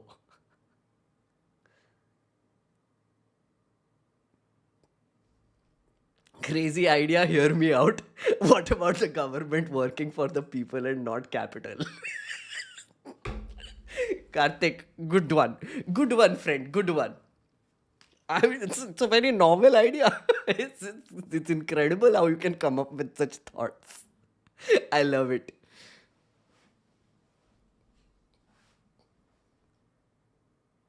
bro is alt F4ing IRL yes outrage is the one haircut okay let us do members chat friends you want to do members chat now if you're a member please come I am now online on the Discord. Okay, so I know a lot of you just joined in and you cannot find the Discord link. I am saying, sorry, I wanted to tell you that the server is currently under maintenance thoda sa. After I clean it out a little bit and I do a few things, me and the mods, we are going to open it up on Friday again. I think I'll do it around that time. Friday evening-ish, you will get a new link. Okay, so yeah, look out for that. Not evening, actually, afternoon mein kar dunga. But next week for sure, next week tak you will have a new link which is not expired and you will be able to join the Discord as well. But yeah, right now the link is expired. Right now I'm not taking new people. So, but there are current people who are coming in. Hello, current people. Hello. Sir, nice to see you again. Hello, nice to see you. Nice to meet you. Nice to talk to you. Friends, I want to hear your thoughts on the farmers' protest mostly. But if there is anything else, of course, you are free to talk to me about it as well. Who wants to go? मेरा एक question था actually. Go. Who is that? Yeah, this is Cinnamon. Cinnamon. Last Go time on. also we spoke. Yes, Cinnamon. So based on all the research you've done, like last time farmers protest mein we had sort of a very big international response, right? We had Hmm. like Rihanna and Greta Thunberg also promote it and like give toolkits to the farmers and help them to put out their voice on the media, right? Yeah. So based on the research you've done, Hmm. will this Kisan Andolan 2.0 even last past the election? Because based on the sort of preparation that the government has done Hmm. for the farmers going to Delhi, it seems like the way that they have learned from their mistakes from the first farmers protest is not to satisfy their demands but to upgrade their own sort of suppression methods. Hmm. Mm, So yeah. Okay. Go on. so do you think this will even like make it till the election? Because I don't believe so. I mean, I don't care if it does or not. Honestly, I'm just glad that this is happening for real. Because I honestly think that it was about time the government got scared, and they are Mm-hmm. scared. We can see it, and I believe that God. this is the right way to do it. Again, guys, I don't know whether it will affect elections, whether anything will happen. Again, I don't know. We don't make predictions, but at the same time, Mm-hmm. I'm kind of happy that the farmers have come out and come back on the streets again. I feel Of like course. it gives like it's a wave of hope, right? Because I remember Right. this when I had gone to the farmers protest. It was second wave of COVID, right? Mm. Everything was hopeless during that time. If you remember, like everything was like just everyone was shut in, everyone was hopeless. After I think 1.5 years of just staying inside, that was the first crowded place that I had gone to after the horrifying Mm. second wave. And I got so much Mm. hope. Like just the Yeah, that's fair. feeling of hope is I held on to that so badly. And I came out with many fond memories, of course, but also the way, the attitude, it matters. The attitude that they had when they were doing this protest, which was a very clean anti-establishment attitude, which is so rare to see these times. Mm. So I could relate to that. So, you know, Mm. whether it will affect elections, whether it will last till elections, whether these toolkit things will work. But if you remember last time, it didn't work, right? I mean, it That's true. didn't. I mean, like they were still there. They didn't care. उनको सब कुछ बोल दिया, खालिस्तानी से लेके terrorist से लेके whatever, right? They were Yeah. ignored, but they stayed for a year and they got it done. So yeah, it gives you hope. Fair enough. Fair enough. Yeah. Fair enough. Um, Pallavit, I think you are repeating my Yeah. own stream also. Yeah. Stream ko leave kar lo if you're like part of the VC. Or just put your YouTube on mute. Hey, Shweta is Yeah. back. Shweta, hello. Hello, Shweta. Hello. Hello. Hello, Hope hello. you're doing Shweta. better. Hi, Meghnad sir. Hello, Hello. hello. Are we discussing anything in on the stream? Yeah, Prasmit, go on. I mean, the primary focus is farmers thing, but I mean, if you have anything else, please go on. Yeah, I just wanted to add the other day. I mean, on the Monday, when we completed our stream, we were just sitting back on the general channel, and like there was this conspiracy theory that like the people who flew from, I think, Haldwani, they got into farmer protest, and now the state will show that, oh look, they got into farmer protest, and now they will create law and order situation. What? That's so Yes, ridiculous. there was. Yeah, there There was was a. also a YouTuber who said that the leftist plan after those attacks are the farmers' protest. So that narrative is I already believe on that is. people first. Yeah, हाँ भैया I ठीक believe है that is some है Sham narrative Sharma show. है narrative सब हम इतने clever है guys. That's what I mean, right? Like they have the entirety of the Lok Sabha, Rajya Sabha, they have the president, they have a new parliament, they have the Ram Mandir, they have all the power in the universe, they have the media, they have everything. But who is basically doing all the plots? It is the people who have nothing. They are the ones who are basically like plotting all these षड्यंत्र बना रहे हैं सब लोग बैठ के. Like seriously, I mean, the thing is, because they can't do anything themselves, they can't have any positive narrative or do anything or show for any work. The best thing to do is show the other side, show the tribe, curse the messenger, whatever, so that the message is lost. And again, the conspiracy theories, I appreciate the creativity that people are bringing in. Very amusing. Like, for example, that Meg updates thing that I showed, which is, oh, big revelation. What is the guy saying? The guy is saying that we are fighting the battle of the opposition. We are fighting for Manipur. We are fighting for people who are oppressed. We are fighting on all of their behalfs. That's why we are marching to Delhi also. We are playing the role of opposition, which is a very reasonable thing to say. But how is it presented? Oh my God, big plot, big revelation. They are the opposition. They are fighting for the opposition. As if Congress, poor, clueless freaking Congress, can come up with any plan right now. Rahul Gandhi is going around alone in a bus somewhere. Couldn't even manage like a India alliance. They couldn't make them stick. Every time he enters a state, someone leaves from the India alliance. That guy is planning this? Are you kidding me? Like, literally, once the farmers gave the demand, he's like, ha, hum karenge. We will do MSP, we will do MSP guarantee law. Why didn't you do it before? Oh, alag din the. Like, what? Like, seriously. Yeah. The other day, I also saw there is one also Twitter channel called Times Algebra, and like he posted something like the farmers have actually fitted the hydraulic stuff with their tractor, so they will just blast off the panels which are kept in front of them, and just they will like shoot out everything with blasting stuff. Oh my God, ये कहाँ से? I'll tell you how they're actually doing it though. They have giant tractors. There are hooks on those barricades. They put like a chain on it, on the tractor, 2-3 tractors, and they pull. So that's how they're doing it. You've seen videos of it, I hope. Yeah, It's a, yeah. I mean that is what done in farms as well, right? But that guy was like they have separately modified the hydraulic guns or something like that, which can blast off this big, huge cement things and all. कुछ भी मतलब मैं एक JCB लेके आऊंगा some bulldozers which I can use on the farm. I will just toss them aside. That's it. You don't need like modification of hydraulics and like people have such creativity, no? Sometimes I wonder what is this crazy. And I just Rishikesh, wanted wait, to ask about the Twitter algorithm. Rishikesh is saying I'm laughing on damaging public infrastructure.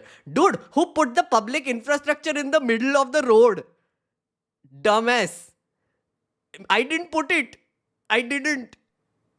Honestly, I don't have the strength. I wish I had that to lift these public infrastructure and then put it in the road, put up nails and put up like build like giant walls, and I would be like, yes, I did it. मैंने किया है क्या बे?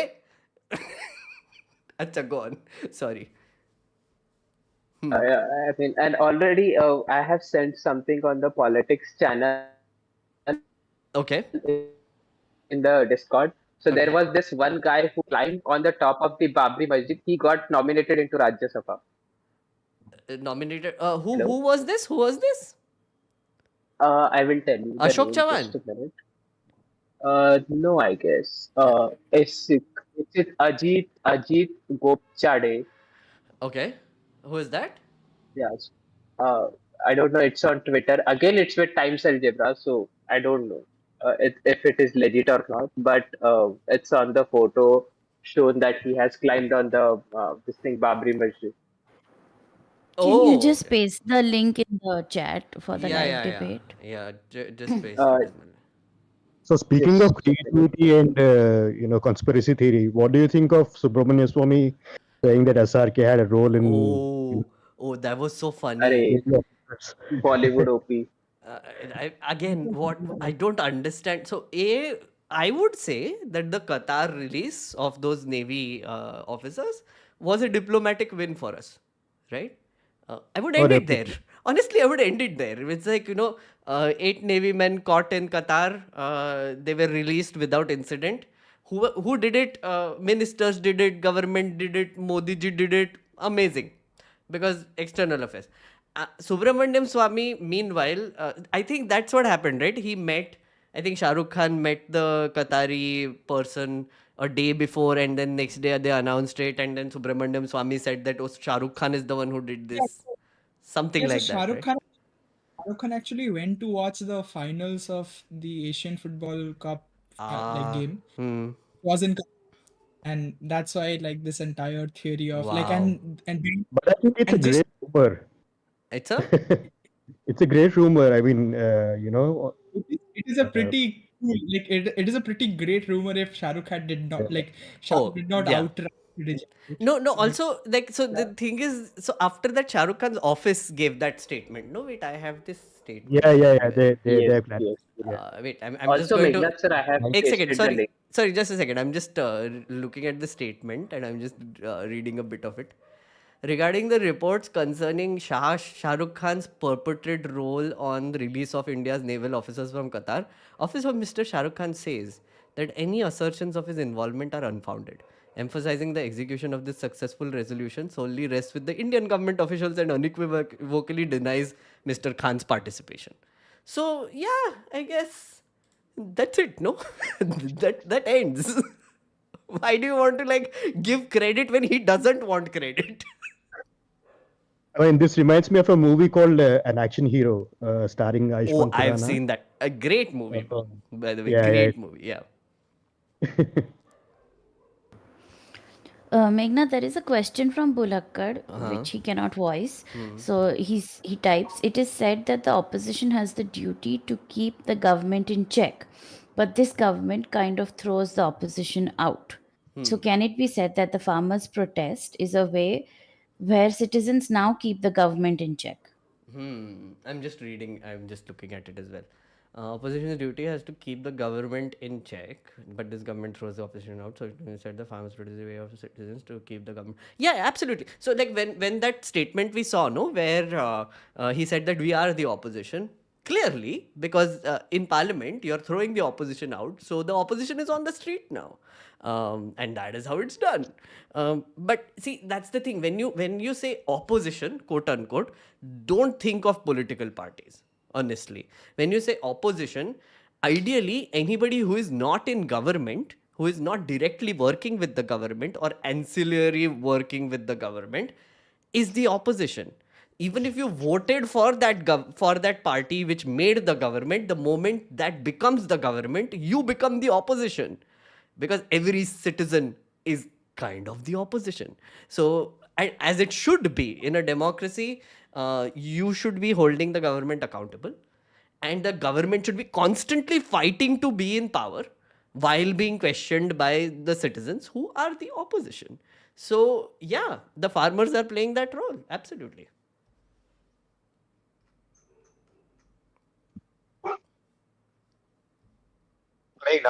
Yeah. Who was that? That was me, Black Reaper. Black Reaper. Hello, hi. Hi. So I would like to ask, don't you think the farmers' protest will actually benefit the BJP?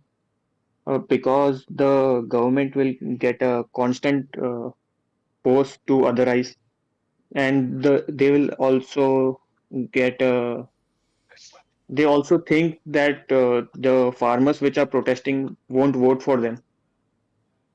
They are too drunk on power right now. So I So mean, anyone again, who criticizes them, they think about them. They don't think about them as their supporter. oh, absolutely. Absolutely. Again, this has happened before. This has been happening for the last, whatever, 10 years or more. But you have to understand that this narrative, I've also been like, for example, when the Shine Bagh thing happened, or like some other protests happen, right? Which is restless protest. Oh, this is going to help the BJP because it will help them demonize these bunch of people, and then important issues will not be talked about. That is also one more thing, right? So because of these protests, something shady will be going on in the background, and those important issues will not be talked about. That is another thing. What I think is that this is a very lazy narrative. right? Because it just means that nobody should oppose them, I guess, because they will just use them and demonize them. But you have to also realize that is exactly what they are good at, and that is exactly what they not exactly, but that is the only thing they know how to do best, which is demonize people, divide, rule, demonize, label, bucket people, and then attack them. So obviously any opposition that comes from anywhere, they turn it into a narrative that goes in their favor. So it is like a default thing that they do anyway, right? So it is to be expected, but at the same time it shouldn't sort of hold you back. Does that make sense? Yeah. It's also I mean I've been honestly Let's go. Enough. oh okay, Black Enough. Reaper, Let's enough. go. Okay, who was that? No, that's not me. Oh, okay, someone was like, oh, maybe talking to a pet, I'm guessing. Not me, hopefully. But no, Black Reaper, this is a very interesting question that you asked, because I used to think this as well at some point, where अरे यार ये क्या मतलब अब BJP इनको भी use कर लेगा, and students when they come out on the streets, or अरे इनको भी use कर लेगा type thing. I'm now like I have evolved, I would say. So, what do you suggest? How should we tackle such I talking feel points like of the your BJP? only job as a citizen is to add questions to the questions being already asked, or amplify the questions that are being asked. Yeah, that's it. And Okay. don't be afraid, because I'm pretty sure that once more people start speaking and asking questions, even if it's like online or a WhatsApp group, whatever, who is like, you should be entitled. You should feel entitled that, no, I'm asking questions to the government. And then if they're like, "Arey, who are you?" And it's like, I'm a citizen, I have a right to ask questions. And it's like, why are you asking them here? It's like, I felt like it. That's it. You don't need to justify it, because that is literally what a citizen is supposed to do. Understandable. Yeah.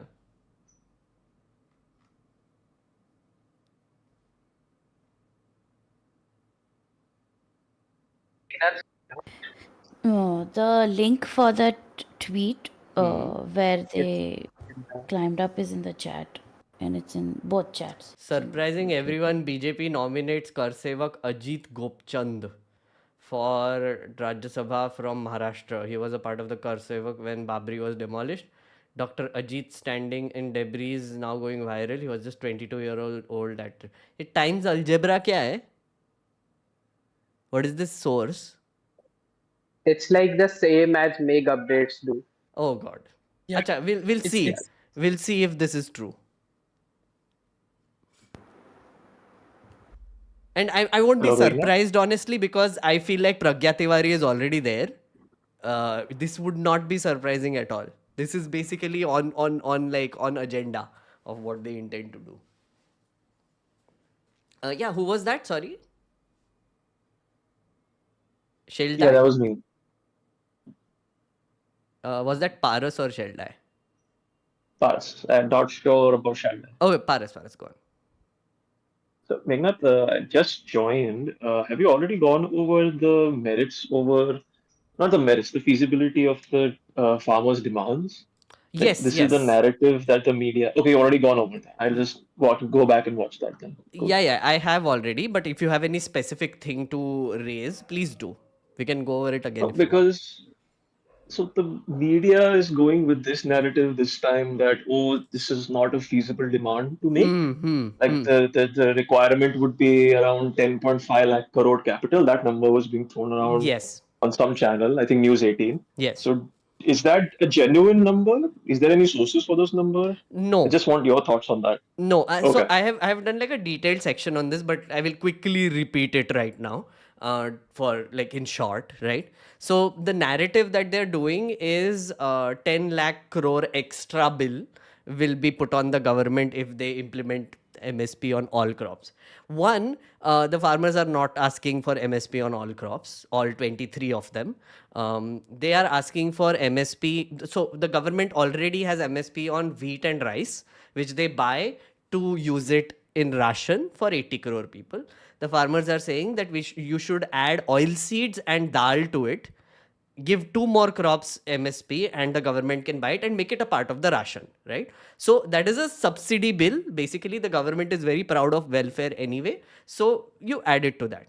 The second thing they are saying is that the only thing that we want is that the safety net needs to exist and implemented, right? So technically, the ideal situation is that everybody who is buying crops at a mandi or whatever wants to buy it above the MSP, because MSP is the lowest cost sort of a thing that you get, right?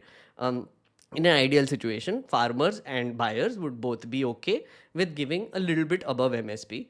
But in case the price drops below the MSP level, that is when the government should intervene and cushion the losses that the farms are facing, right? Earlier, the government used to buy like 5 to 7% of the crop to bring it back to the MSP price level, removing like supply, therefore demand adjusts, and then the prices go up, etc. But what they are now saying is that you should actually have something like a scheme which would just involve, it's called deficit payment scheme, which would involve you compensating for the losses that farmers are making. So the government even doesn't need to buy the products, which are like these 22 products.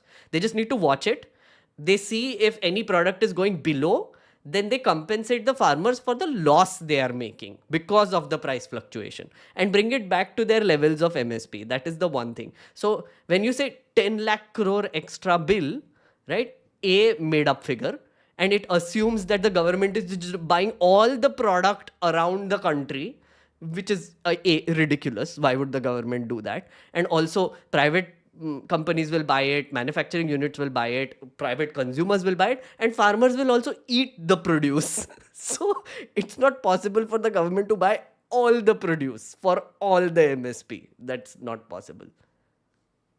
Thanks, Prema. Thanks for the clarification. Because see, this is also in circles which are supporting farmers' movement. Yeah. This misconception that the 10 lakh crore figure has become like a commonplace thing. So thank you for clarifying that. I'll just let everyone know. Yeah, and also, Bro, ye nahi hai. also like, you need to basically just tell them what the MSP is exactly, right? It's a safety net, right? So it's not like the government has to do this, right? So like the government has to buy it because they also need food for ration.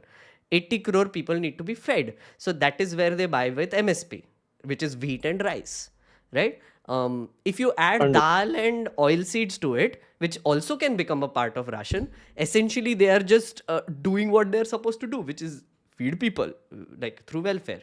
The other thing is, what these people are saying is that we just want an assurance that our cost is recovered, right? Okay, our profit will be minimal that year because of fluctuation, whatever, but at least let us recover our cost of farming so that we can plant more seeds in the next cycle, right? That's the whole argument there. Agreed, makes sense. So for example, and for example, if a boom happens, for example, we have an amazing rainfall, monsoon, we have booming crops everywhere, right? Whatever, I'm pretty sure that the government will spend very little, right? I mean, it completely depends on that. Exactly, it's not a fixed figure they have to spend every year. It's a potential expenditure. Exactly, which potential maximum. You don't want to say. Potential maximum expenditure. Yeah. Agree. Thanks a lot, man. Absolutely. Yeah. Hello, Meghna sir. Hi. So I just wanted to ask, I mean, I have heard this from Satyapal Malik ji in their interview that I think Haryana High Court or some High Court have said that the protesters are going to Delhi. They are not creating anything in your state. So why are you blocking them? So like, what's the update on this? Or like, how is this gonna proceed? Matlab, why are they blocking the farmers from going to Delhi? Yeah. I mean, the first blockage is happening at Haryana center or at the Haryana border, right? Yes, like which is the, what is it called? Shambhu border, yeah. Yes. So, I mean, so is there a particular statement from the High Court that why are you blocking the people from going to Delhi? Can we have I'm not sure. I'm not sure because I saw one case that was going on about I think lawyers had said that farmers are coming to Delhi, so there it might cause case delays. The bar association had done it. Then the bar association came back saying that the president is the only who wrote the letter, and the CAJI reacted to it. That is the one I was following. I'm not sure of this Yes, yes. Haryana and Punjab court thing that you just said.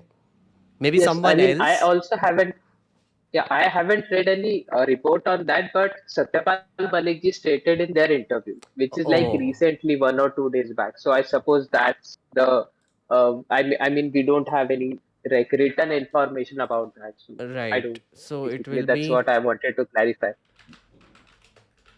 Uh, I'm not sure. I haven't seen this report, but wait. So farmers Delhi Chalo protest call.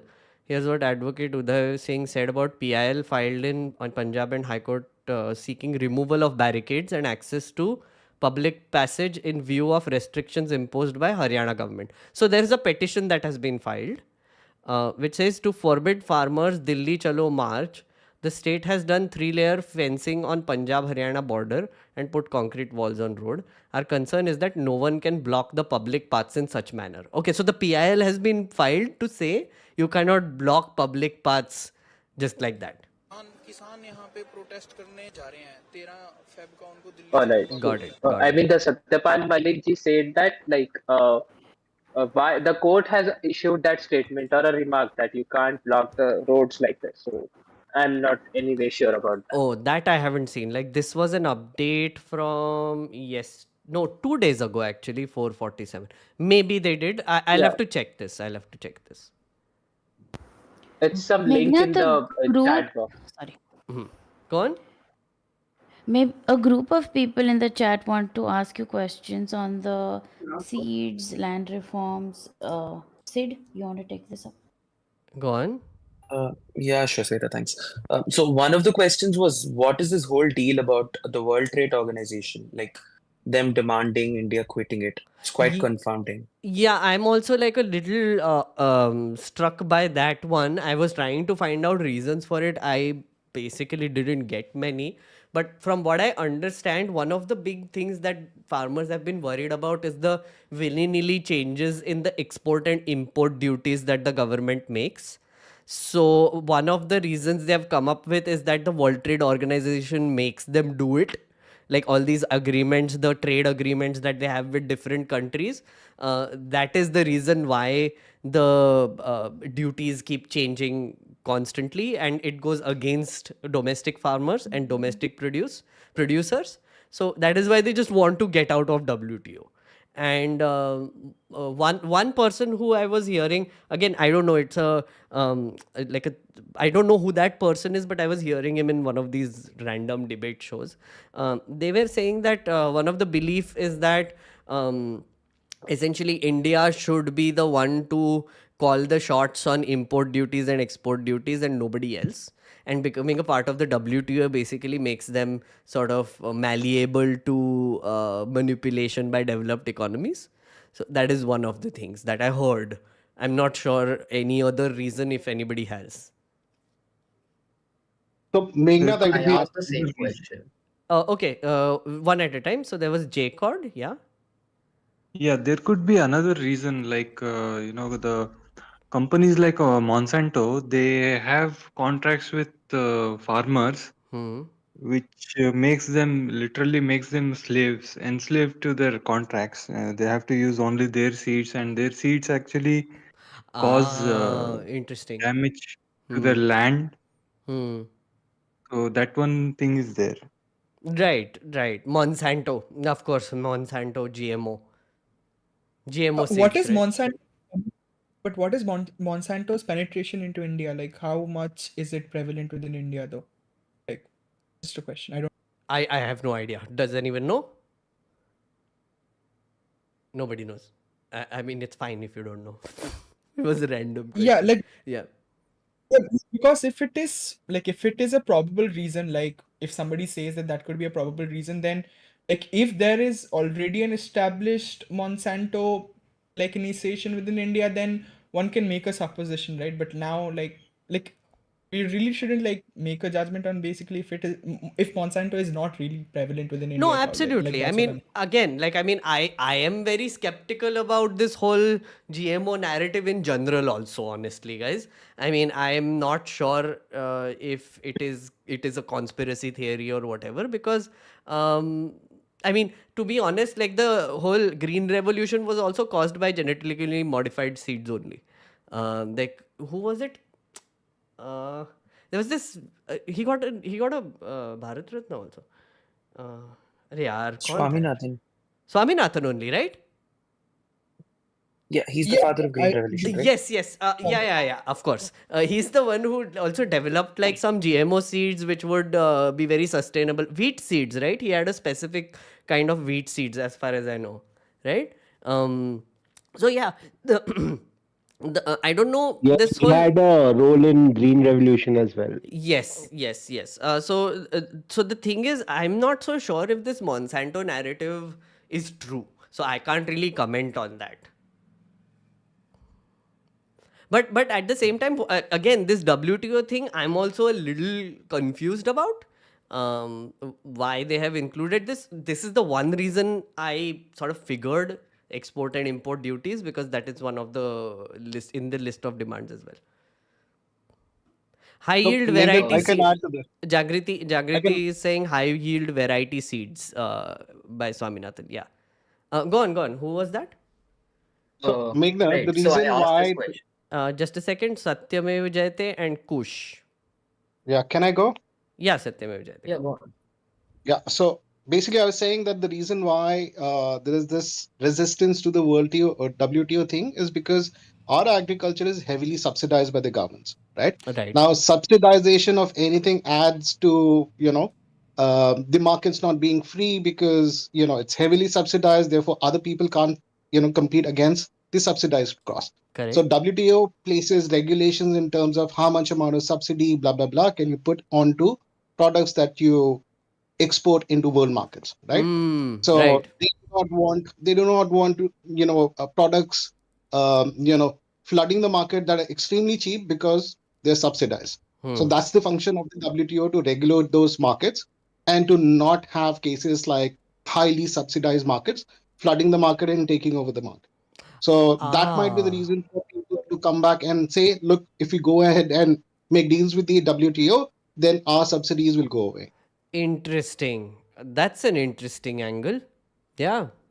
One more additional point to that itself is that there are free trade agreements between India and WTO, Right. whereby no price fixing is allowed. So, in other words, export markets will dictate how the market should function. Right. In other words, the government cannot place any restriction on what is the value in which they're willing to trade it.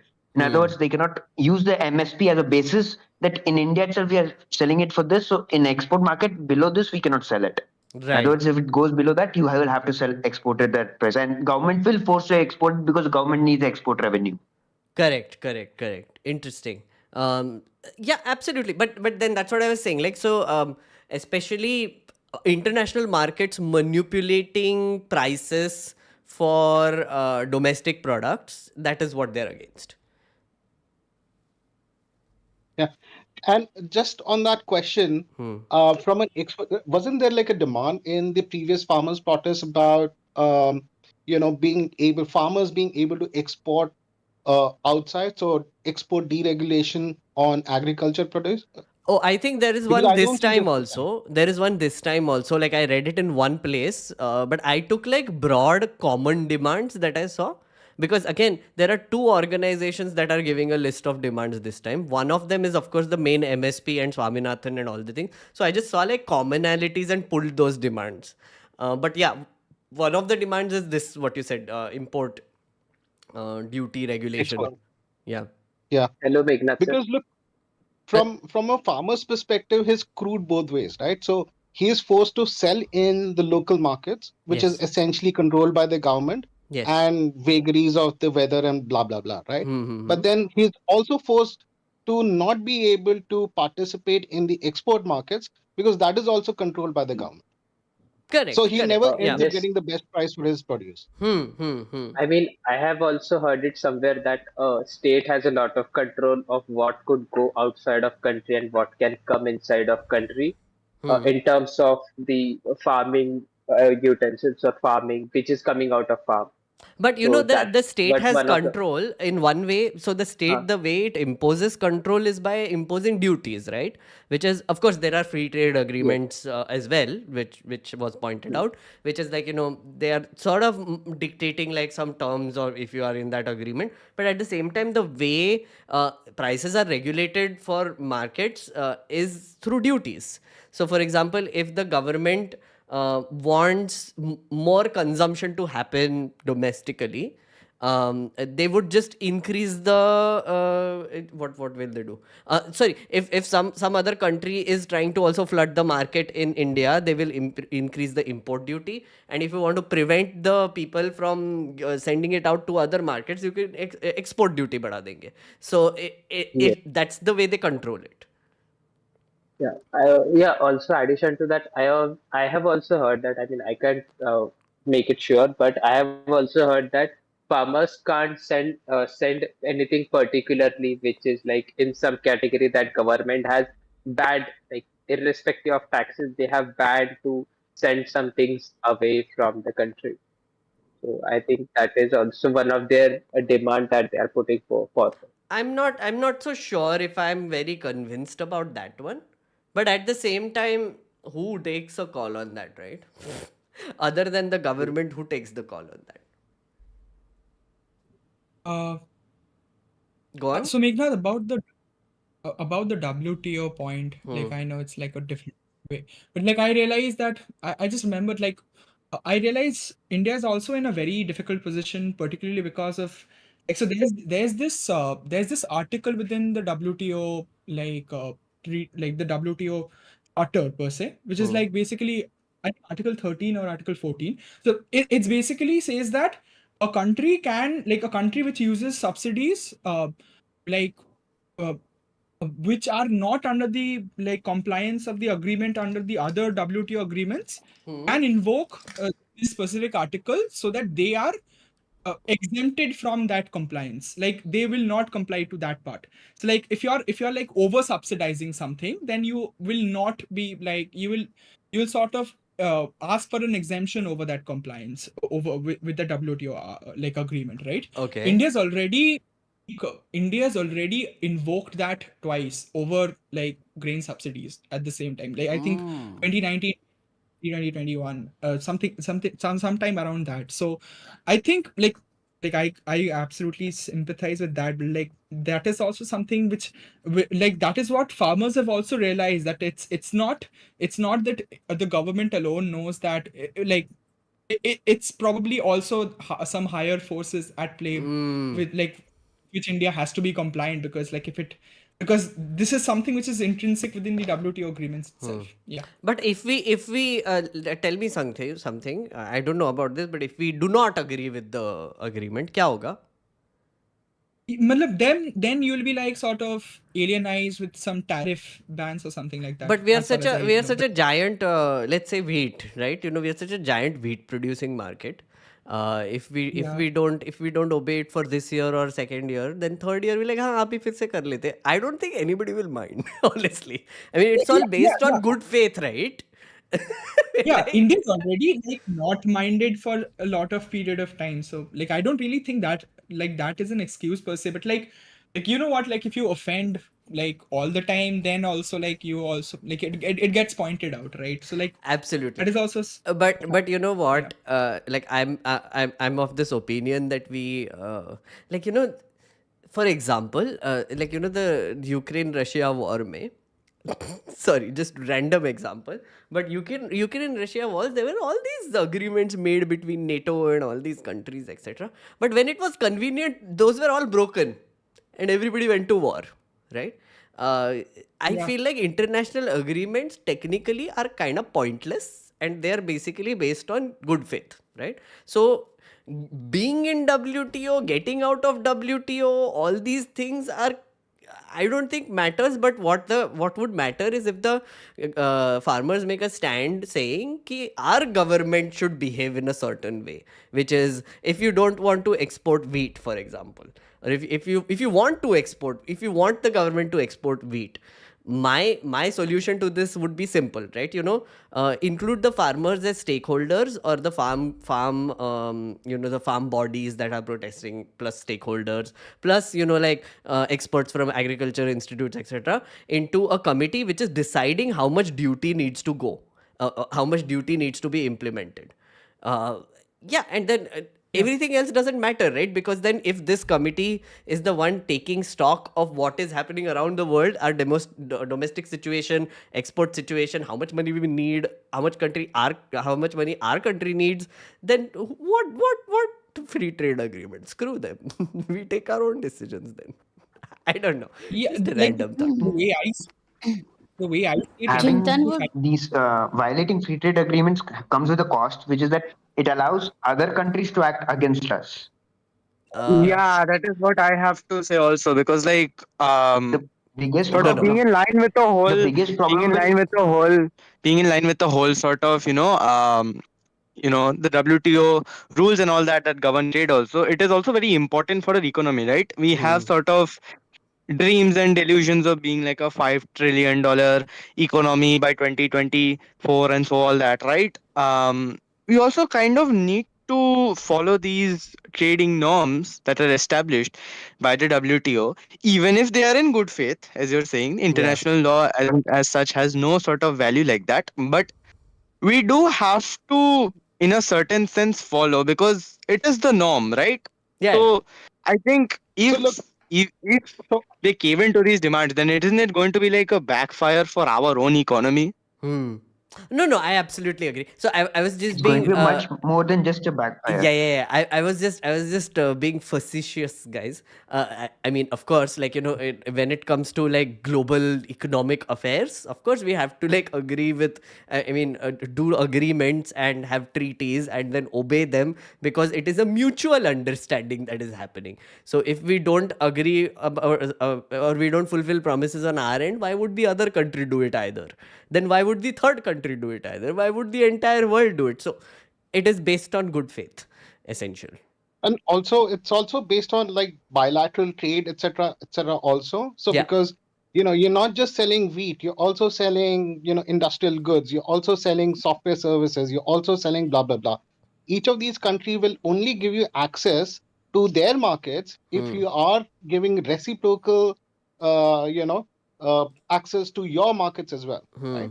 So if you don't have that, then you can just be an island by yourself and not do trade with anybody, because it's also about your own credibility in those markets, in terms of saying that you will abide by the terms of what the rest of the markets also sort of agree to, right?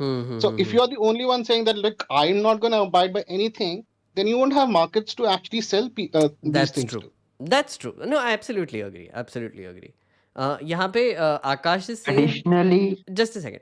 Akash is saying the whole WTO issue is primarily due to USA's contention against India.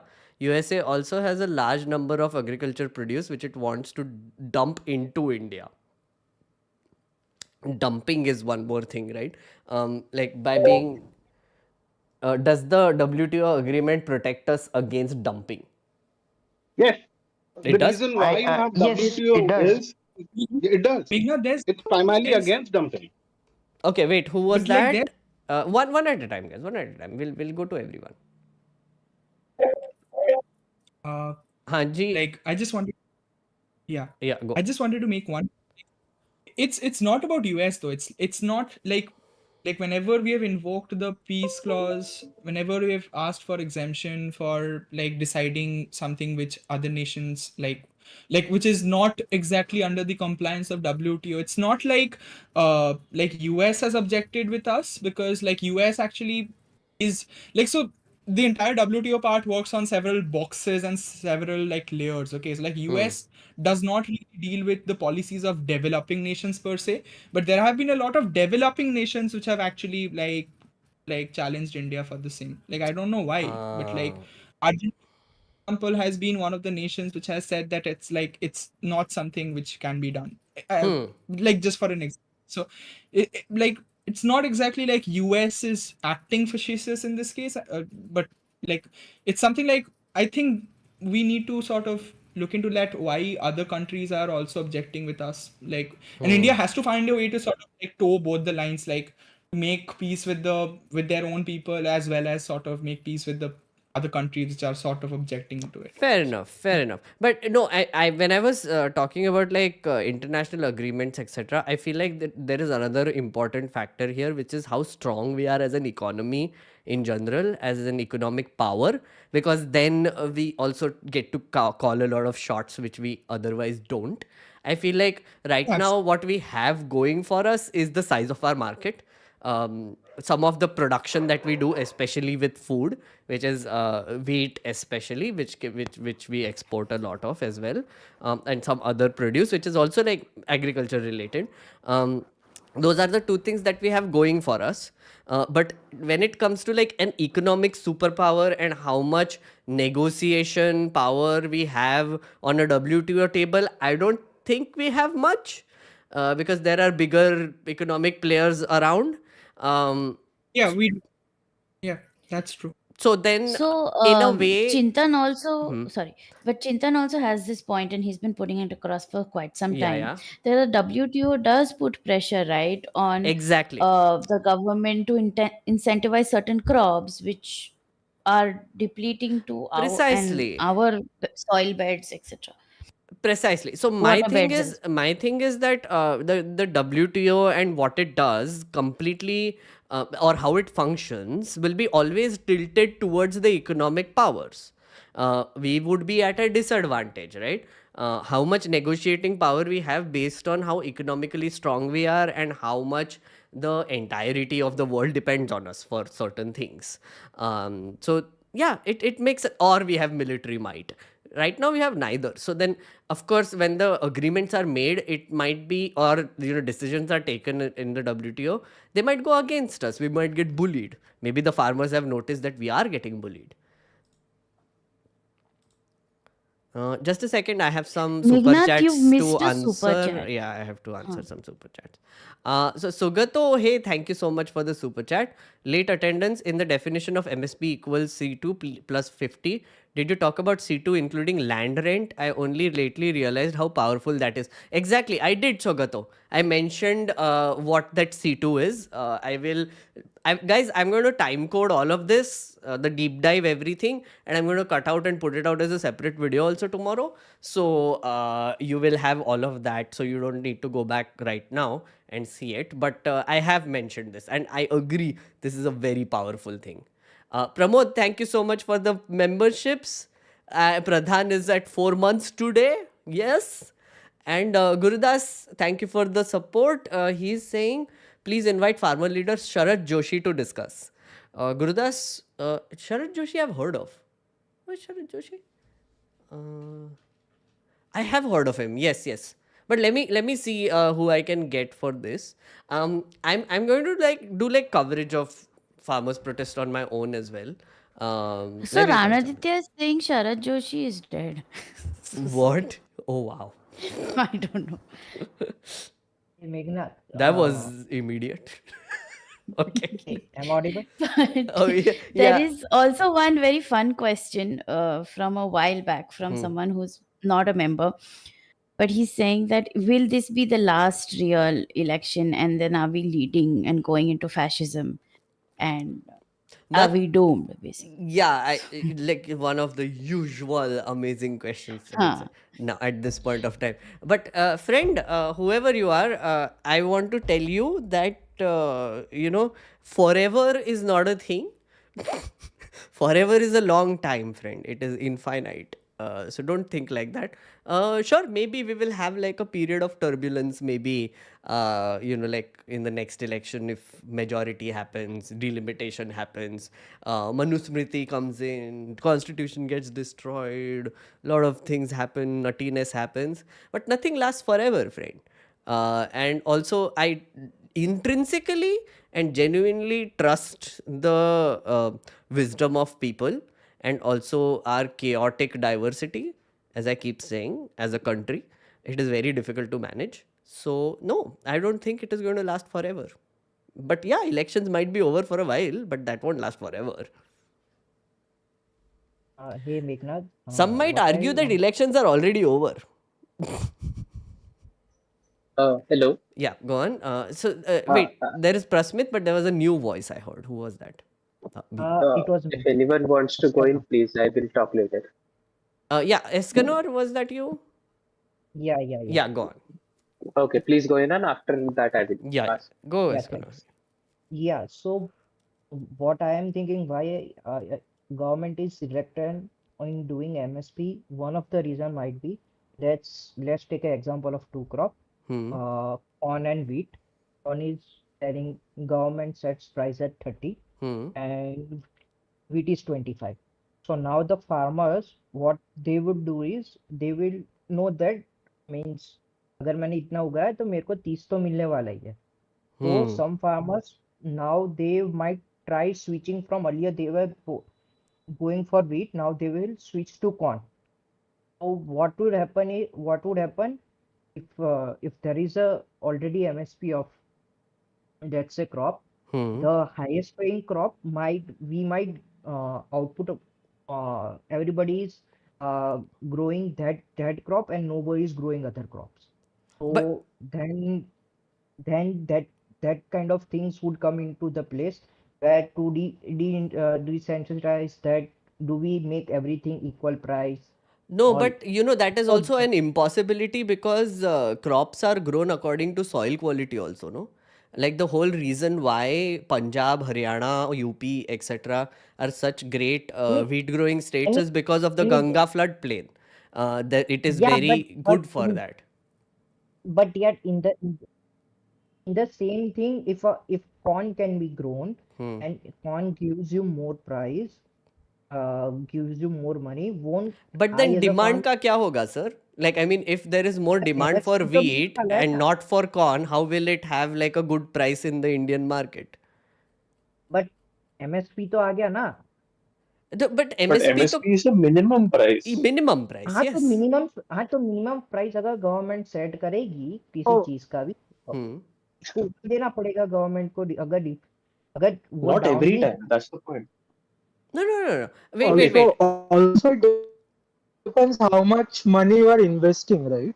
No, So how much also, money you are investing and how much effort you are investing in that crop also. no, correct. Also, like, I think, so wait, so you repeat what you said about what will the government do with MSP? I think there was a thing, yeah. तो my thinking is like कि government ने अगर price fix कर दिया है तो लोग, हो सकता है कि लोग जो जिसका प्राइस ज्यादा है उसको टारगेट करें. ठीक है. नहीं, अगर okay. उसका देखो मैं समझाता हूँ. अगर उसका डिमांड भी खत्म हो, डिमांड भी अगर नीचे चला गया, पर अगर गवर्नमेंट ने बोला है कि भाई इतने में मैं करूंगा, इतने से नीचे कोई खरीद नहीं सकता, तो तुमने प्राइस फिक्स कर दिया ना, अब डिमांड से कुछ लेना देना नहीं है. अब तो तुमको उतने पे बेचना ही है, तो उतना तो तुमको भाव मिलेगा ही ना.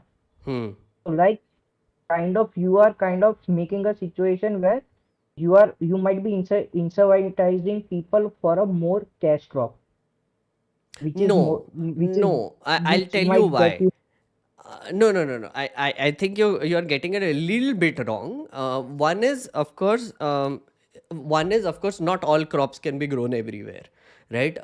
So basically, the whole reason why, let's say, rice is grown in a West Bengal versus why wheat is grown more in a Punjab and Haryana versus, even the cuisines are completely dependent on what crops are being grown, right? In central Maharashtra, you would find a lot of bajra, jawar sort of dishes as well, Andhra Pradesh as well.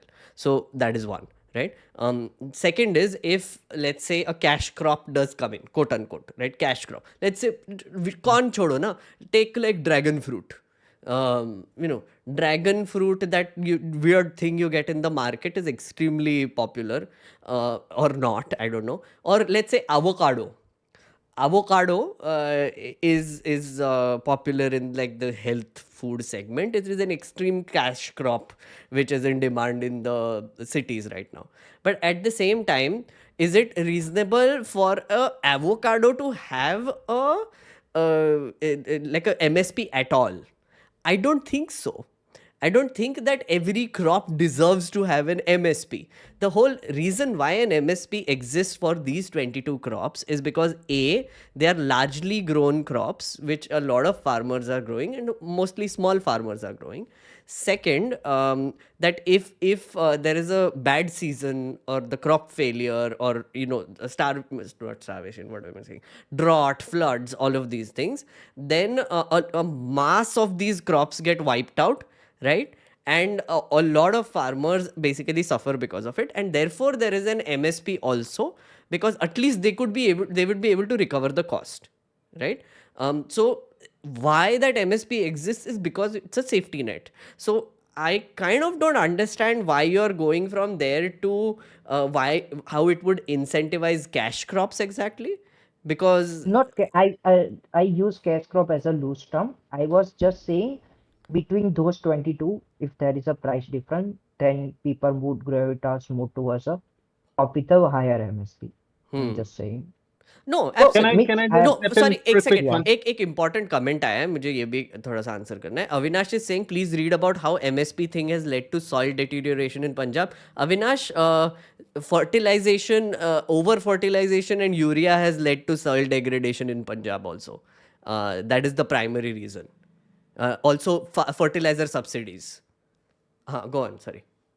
So, Meghnad, if I can comment on that entire MSP thing, right? Yeah. So, MSP is a price floor, right? So, it comes into action when the markets have collapsed, the prices have fallen to nearly zero or whatever. Yes. This is unfortunately a situation when the farmers have done well, they have bumper crops. Yeah. Therefore, they've flooded the market with so much amount of their produce that the price falls, right? And falls beyond the point where they're making any margin at all, right? So, MSP useful for them to able to get at least something out of their crops. Correct. Right? Otherwise, you see the situations where all of these farmers take their produce to the market and just throw it on the streets because they're getting like 1 rupee for like 100 kgs or whatever. Correct. That's where MSP is useful. Yes, absolutely. So wait, Absolutely. Satya, are you saying that both bumper crop and a drought will put MSP into action? So it's to protect from both ends. yeah, absolutely. The moment the price goes down below a threshold, MSP kicks in. So it can either be max supply but less demand, so price falls below MSP. So then MSP needs to be given, or there is a crop failure and there is no supply, and basically the crop is just destroyed. So then you basically have like a situation where you have like some crop coming in, some doesn't, and price is affected. So to stabilize it, MSP will come into effect. So why does and government there's a have a role that problem the with government implementing it? Sorry, one at a time. And there's a role that the government also plays in terms of being a welfare state in this entire MSP thing. Yes. Because it's buying all of these crops, putting them into storage somewhere, and then Yes. using all of the stuff whenever there is a drought, flood, famine, Also etc., and ration, distributing it boss. via ration. Mostly Yeah, right and now it's ration, ration. Yeah. 80 And crores. ration. Yeah. So there was one point about storage as well, actually. I think again the news channels were saying that the infrastructure for the storage is not there. Like they were using that as like the scapegoat. कि यार infra नहीं है, so how will the government store all this crop? Like, so any thoughts on that? That is actually a legit point. I feel like the Swaminathan committee report also dealt with this one, where if you are going to incentivize farming, right, growing crops and everything is one thing, but the storage is the second thing, right? Making market access is the third thing. But the beach में जो storage आता है, cold storage or warehousing or all the things, that definitely needs to be improved and increased as well. Because like the government storage, the government can do storage as well, but right now what one of the reasons why they wanted corporatization is because business sir will bring in a lot of investment to build big godowns which can be used to store and save rotting or whatever, right? Yeah. So was that one of the reasons why the 3 farm laws were brought in? Was this included? कि okay, storage में help हो जाएगा through privatization. I don't think it was like a legal thing, but that was one of the arguments that was being made in favor of privatization for sure. Oh, okay, got it. Yeah, Meghnad sir, I just wanted to add 2 things. Wasn't it a case after the Green Revolution that wheat was in abundance and then we had to deal with the extra that we had? So the situation can be implemented wherein if extra wheat is grown on, and then later you can think of the MSP that someone just actually rose. So And one of the another, one of the things that happens when there is an excess amount of wheat is, one, of course, the government buys it at MSP, but then also it incentivizes export, right? That is another thing. Like, it also incentivizes export if there is a bumper crop. yes. Uh, and I think one of the three farm blocks, the second farm was exactly for the storage purpose, which gave the free hand to corporate people to store as much as they can, despite if there is a war situation or not. I think Right. that was the case, right? So that's the counter argument also, that if you corporatize it and one business house has like a giant amount of storage networks, warehousing, etc., they can hold on to the crop also for themselves until the price comes to a point where they can sell it for like a super profit and manipulate prices that way, where they have like a semi monopoly on the supply of the crop, or one of them particularly, and they control the price technically in a very bizarre way. Not a bizarre way, but like just how monopolies work, right? So that is a fear. So on one hand you can say that, oh, storage hoga, because these are the only guys who can bring in the investment to store it. And on the other hand, if these are the only guys who are able to store it, then they can manipulate the price. Which one do you want? It's like Agree, but only if it is. initially the storage was for the war purposes, no, in case of emergency or for war purposes. Now that exception has been removed, supposedly in the three farm laws, right? Yeah. Yeah, it's also like now I think, not just storage but preservation has gone like very forward. Technology, preservation technology in general has become better. So there was this article I was reading about how this government has tried to incentivize a lot of food processing, right? Because then if you tin things, or if you basically use a lot of preservatives, I'm not even going into the health angle here right now, so I know. But at the same time, I'm saying that this government was essentially saying that we need to preserve a lot of food by processing it and then turning it into consumable products, which can be sold in the market, right? Like, jams and whatever. I'm just giving an example, Maggie, whatever. But my thing is that, that's one way to look at it as well. So why do you store it if you can process it and keep it for longer? On a lighter note, there is one interesting movie that is coming up, Kagas 2. You should watch the trailer. It stands as Kagas a too. question mark to protest and the people who protest.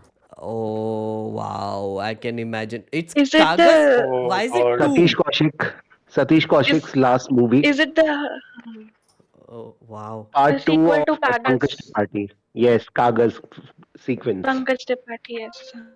Yeah. Wait, is What we it? Okay, can expect during elections. Yes. And our favorite actor Anupam Kher is playing the main protagonist in Of it. course, of course. Who is Of Vivek course. Agnihotri directed? No, No, I don't. Satish Kaushik. Satish Satish Kaushik's Kaushik. last No. directorial movie, as well as he has acted also in it. Are amazing. This is, but there was a Kagas one, is what I assume, Yes, which this I is two. had no clue about. So, What thank was you. Kagas 1 about? It was about a person who was declared dead on paper in papers, and how he struggles to get his name on papers. But Kagas Wow. 2 is about protest. What's the connection between these two things? Yeah. There's Makes no connection. There are different stories like Jolly LLB 1 and 2. Oh, Plot are wow. yeah, different. That's amazing. Let me I let me see. read the description. Struggles of a common man whose right to life is infringed upon by protests and rallies. Wow. Wow, man. Hey, this one is dead, no? Like Satish Kaushik is gone, no? Yes, last movie. Yeah. Yes, he's no कौन more. कौन है इसमें देखते हैं? Anupam Kher, Darshan Kumar, Smriti Kalra, Satish Kaushik and Neena Gupta. Right to Do they have a life, time right machine to, or like that? Wait यहाँ पे नीचे they are holding कागज. Okay, one is saying right to life, the army guy. I think this is Anupam Kher who is holding right to free movement, and there is Satish Kaushik who is holding right to personal liberty. So basically, the trailer opens with an ambulance scene Of where course. Satish Kaushik is trying to take his daughter in an ambulance, and there is a protest happening, and he's not able to Unsure move the scenario. ambulance further. Can I play this, or will I get a copyright strike? Do I think you'll get trailers a get copyright. copyright Don't try. strike? You will get a Yeah. copyright. Yeah. Copyright, No, Copyright, no, copyright. don't yes, try, yes. You don't will try. get God copyright. damn it. Yeah. God damn. So chodo. I'm Okay, just so playing it without music on the top, but go on. Yeah, I just wanted to huh. ask, do these people have a time machine or something like that? Whatever happens, they makes the movie so quickly. Huh. How does this is No, done? the Propaganda has to work timing is fast, about the bro. release of Lokasabha the is movie. coming. I, Sorry? The timing is about the release of the movie. You see the timing Yes, of the yes, yes. release. yeah, yeah, Yes, yeah. yes, yes. That's what I was about to ask. Like how they make it so fast and release exactly at the point where audience is about to trigger. No, so that the thing is, again, like I think there is this assumption in quote unquote Bollywood producers now that if we align ourselves to important political events or important elections or whatever, and do like movies like this, which will trigger enough people, they will get a lot of tickets sold. But I don't think that is how it works. We've seen enough examples. I think this Akshay Kumar is the best example, no? Who is trying to ride the nationalism wave forever, not really For working out. almost a decade now. Kangna He went Ranaut, to the first temple in UAE. Akshay yeah, Kumar recently I read. Yeah. He's doing all these Yeah, stunts now. of course he has. Of Yeah. course, like Public. but I'm very excited to see which Bollywood celebrity gets to interview Shri Sir Adarniya Narendra Modi this time. Kangana, maybe 100%. Shah Rukh Khan, Last time it Kangana, was come on. guys. Last time it was Bear Grylls. Canadian guy. Oh, Oh last to yes, last time. yeah. Bear Nat Grylls. Geo Bear पे Grylls. episode आया था. Of course, of course. Uh, yeah. Okay, But just do they have some Sorry. Meghnad's connection reminder with the for political Yeah, status? yeah, one yeah. second. Just let me come in. Meghnad, Yeah, please. water break, and Yes. I need to make an announcement. Until then, guys, the Discord server is under maintenance. Yes. The invite link is right now inactive. It will be active on Monday again.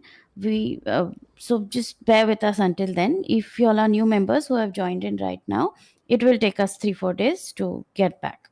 Yes. So because this was asked repeatedly. Yes, And the yes. other thing is that there is new foreign policy. I was told vehemently not to make fun of it. Melody is new foreign policy. What? I'm sorry, what? Melody, Explain. the Modi Modi Meloni. Momentary. Oh, Uh, melody. Oh, melody. Ah, I see. Ah, Arey, arey, arey. okay. Fair enough. Fair enough. Yeah, on that note, Uh, happy Valentine's Day.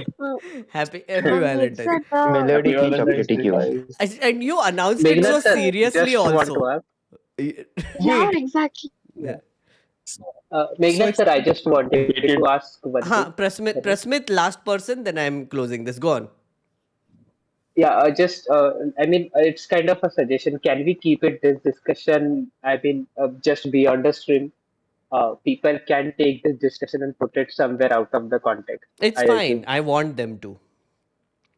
Okay, all I right. have embraced this, and I think the thing is, Prasmit, like if you want like, because I mean I do understand if you are a little worried about where your thing will go. I feel like you can anonymize it easily. Like you can just change your username. A lot of people have done it now. But don't worry, friend. Sab attack mere pe aayega. Don't worry. I am willing to take it, and I will protect. I will protect you. Don't worry. Thank you, thank you, Bodyguard, Meghnad. Not to the rescue. No, like Shweta told me the other day. Shweta was saying this the other day. No, that people like what that debate had happened. Mm.